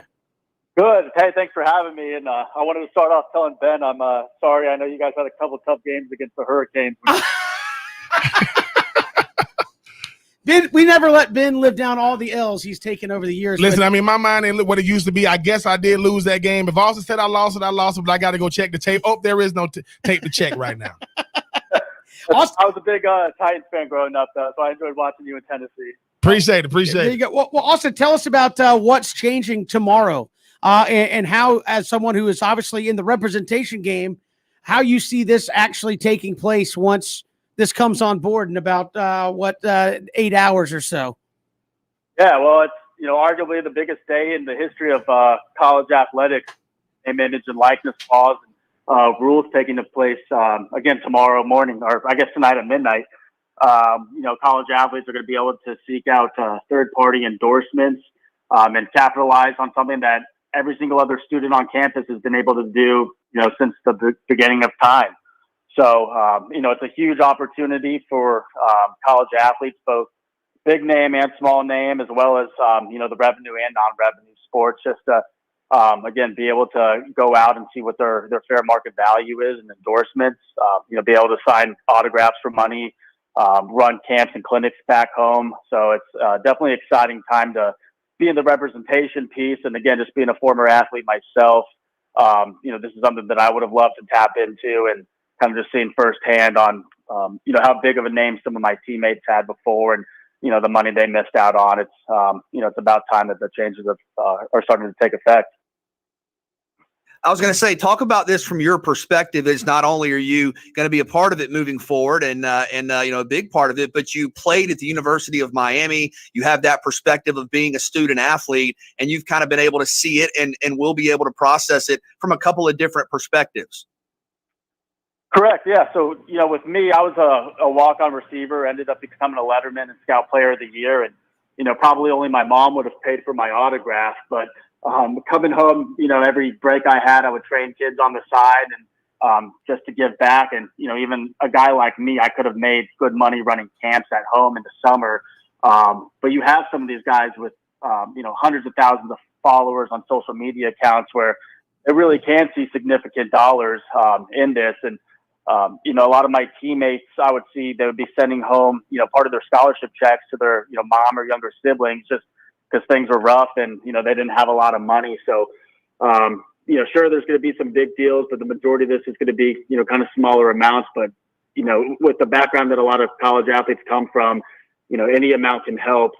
With me growing up with social media, I think that gives me a huge advantage just to, be able to navigate those waters a lot better than, some of the older established people in the representation business. As well as just kind of knowing, what those companies are looking for, and then, being in the shoes of those athletes, kind of things that they're interested in, how they operate and what their mindset is going forward. So, again, I think I'm well placed to take advantage of all this from the representation piece. All right, Austin, I'm going to go back a long time ago. It's the year 2000.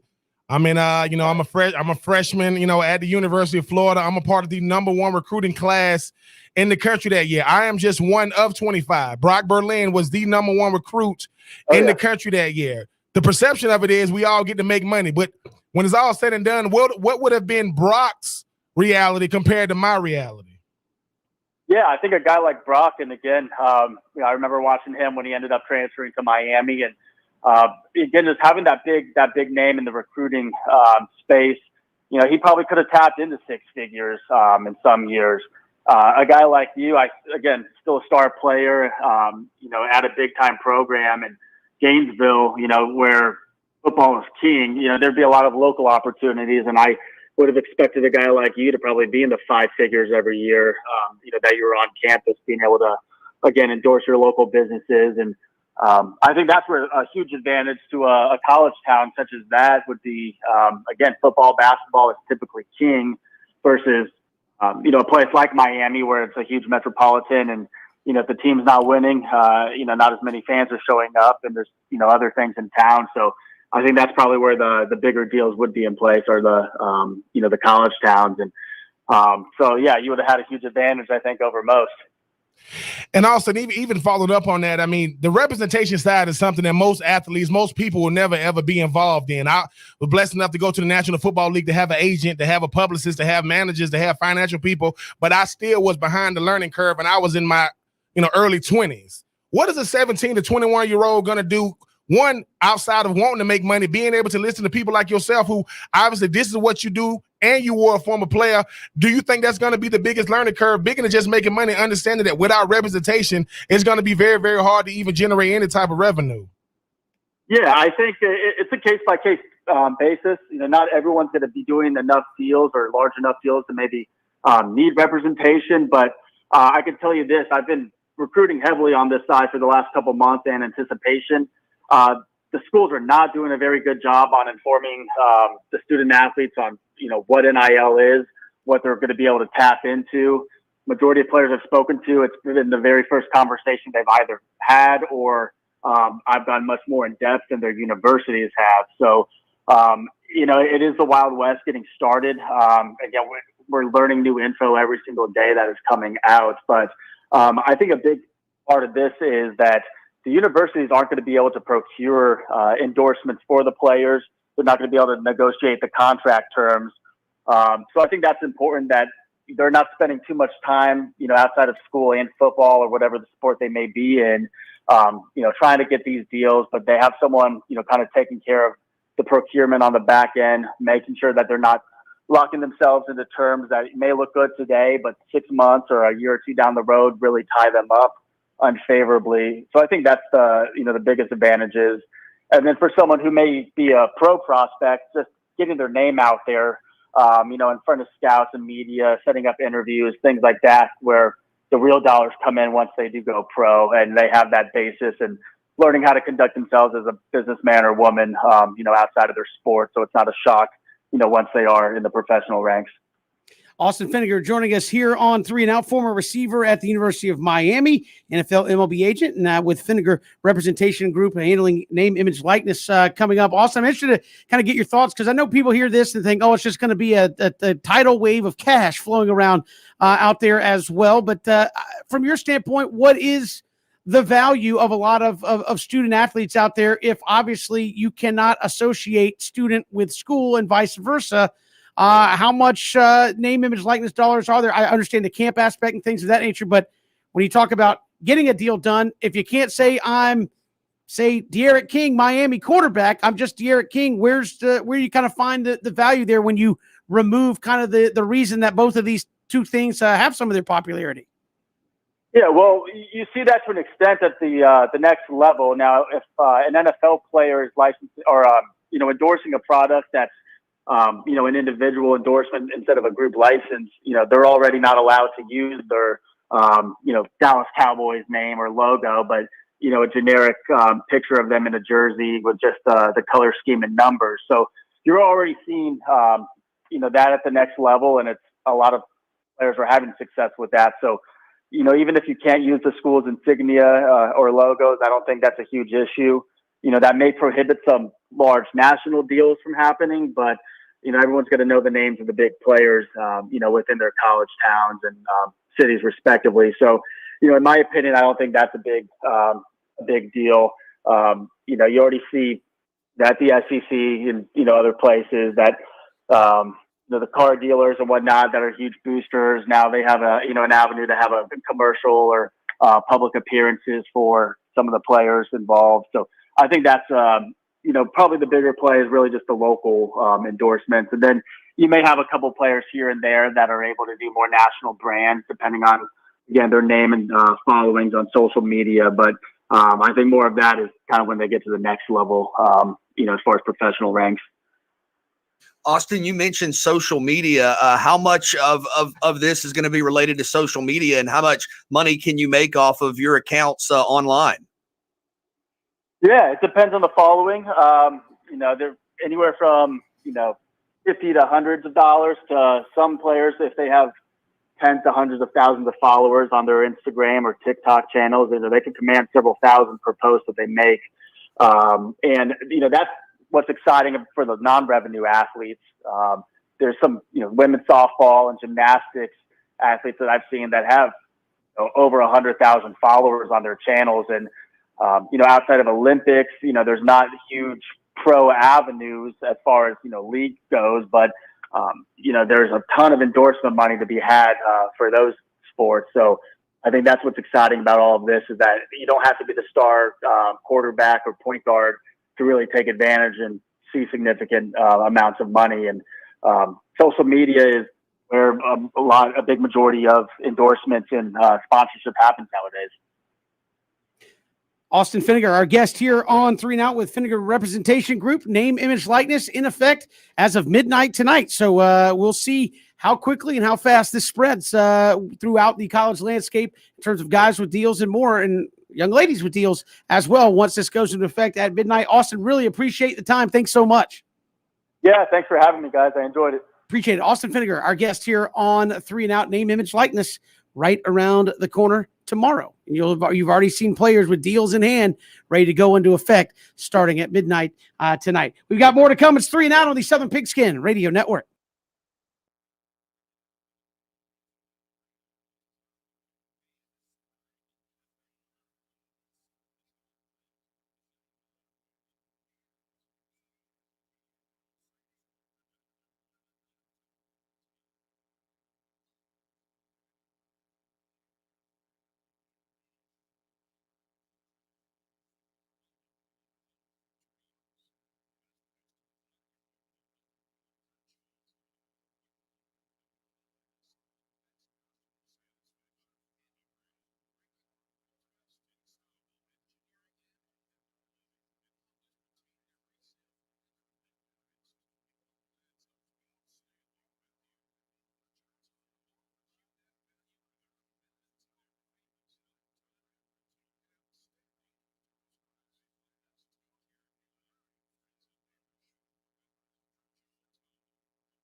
Good to have you here, 3 and Out on the Southern Pigskin Radio Network. Hawks a winner last night. Tie up the series 2 games apiece heading into game number 5 tomorrow night. But obviously we don't know if Trae Young's going to play. He was out last night.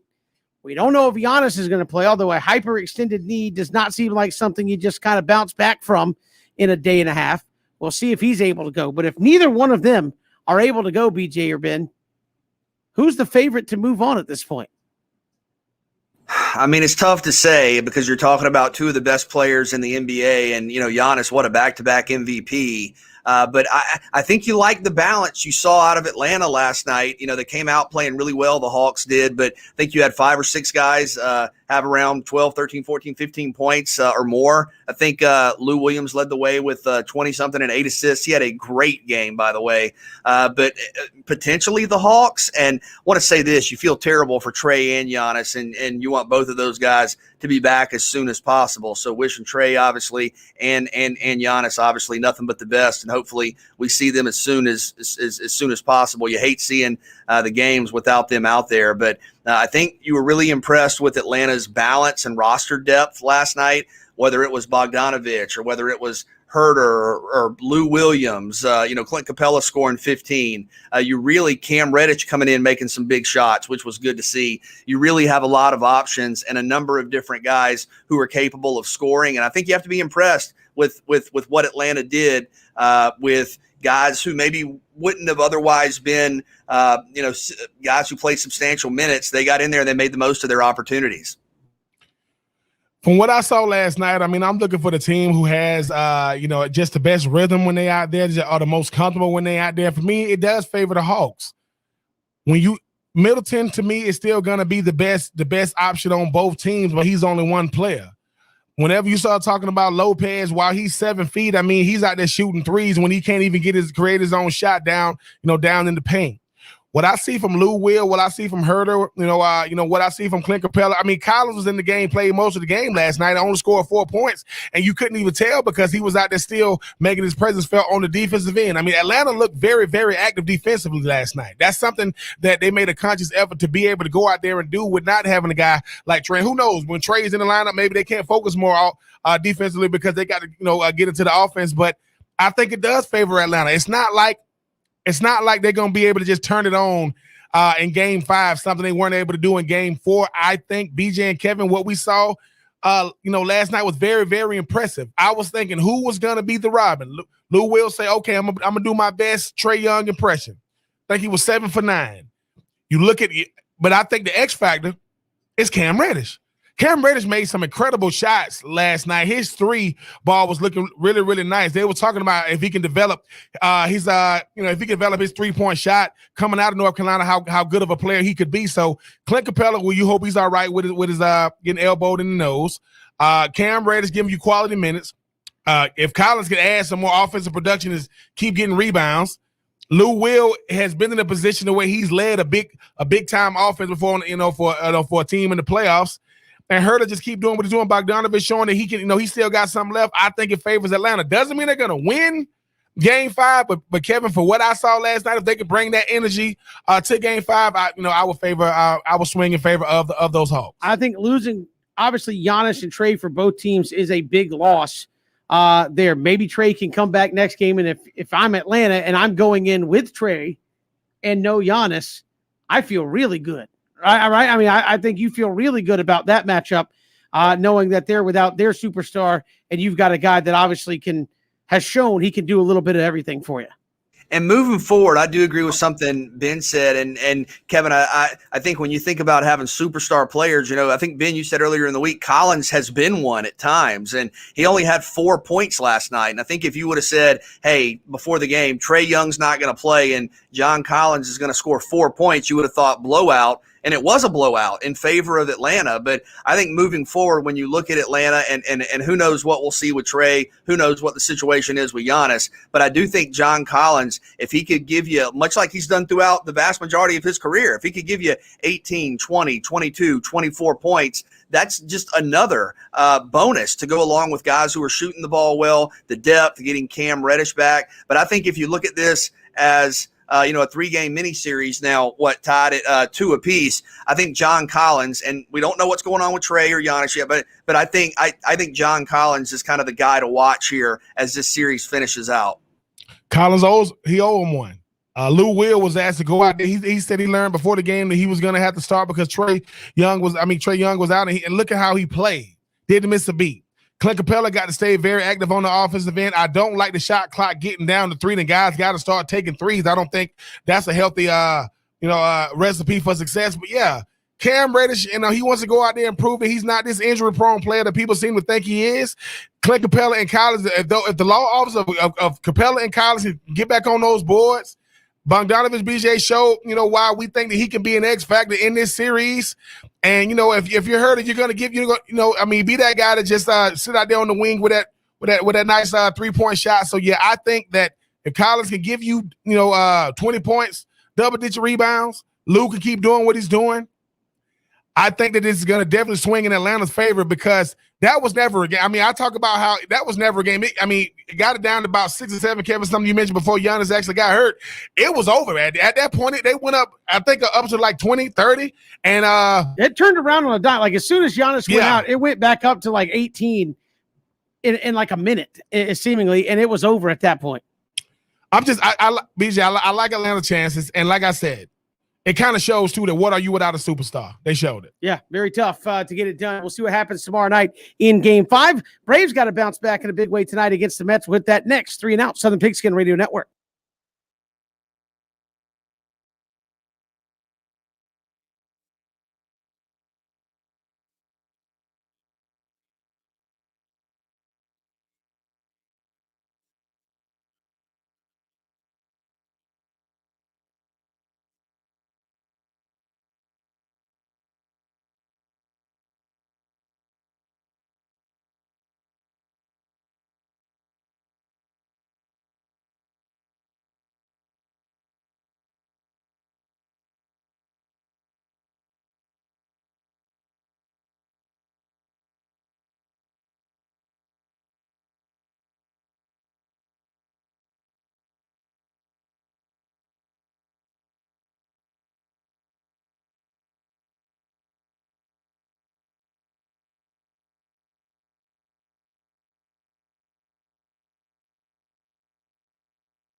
Good to have you here, 3 and Out on the Southern Pigskin Radio Network. BJ, Ben, and Kevin here with you. Braves tonight against the Mets, and they got to have it, man. It was 7 innings of bliss, and well, really 6, and then it kind of fell apart from there. Got to finish. Big one to take in the loss column last night. Back to your ace for now, who's back off the IL, Max Fried, to try to get it done tonight, BJ. We need a big start. This is a big, big game, especially given that you have Jacob deGrom coming up for the Mets tomorrow. You really need tonight's game. I guess I'll ask you this, Kev. I mean, Ben, how do you guys feel about Max Fried? His ERA is, I think, in the mid-4s. You know, he's had some really good games. He's had some off games. What do you think we get tonight? For me, I think Max Fried he need to stop talking to Mike Foltynewicz in between games and say it's between the ears right now, right, Kevin? I mean, he got the stuff. A 4 ERA ain't the worst thing in the world. I think that maybe he's focusing too much on the guys maybe out planning right now, like the Ian Anderson, like the Charlie Mortons of the world. But I think it gets back to who he is and just go out there and try to get a dub. I mean, because you got to be 3-0 and then you lose 4-3. Come on, Max Fried, go out there and be who you are. Yeah, I think if there's no blister problem, which they say there's not, he's healthy. You should go out and expect a quality start at the very least from Max Fried. If you got 10 days off to kind of go out and get yourself right, so to speak. The Braves have got to have it. I think you treat this maybe not as quite the stakes of a playoff start, but I mean, you kind of got to feel that way where you are trying to keep pace with a team that is playing really, really good baseball right now. And again, the Mets aren't necessarily the best hitting team out there, but if you only need to score 2-3 runs to win most nights, it makes you really, really tough to beat. Appreciate all the folks, Rob Stockton, Kyle Lewis, joining us, Anthony Trace, Austin Finnegar joining us on the program as well. If you missed any of that, ESPNCoastal.com, our YouTube page, Apple Podcasts, Spotify as well. Get a podcasted version of 3 and Out. See you tomorrow. Southern Pigskin Radio Network.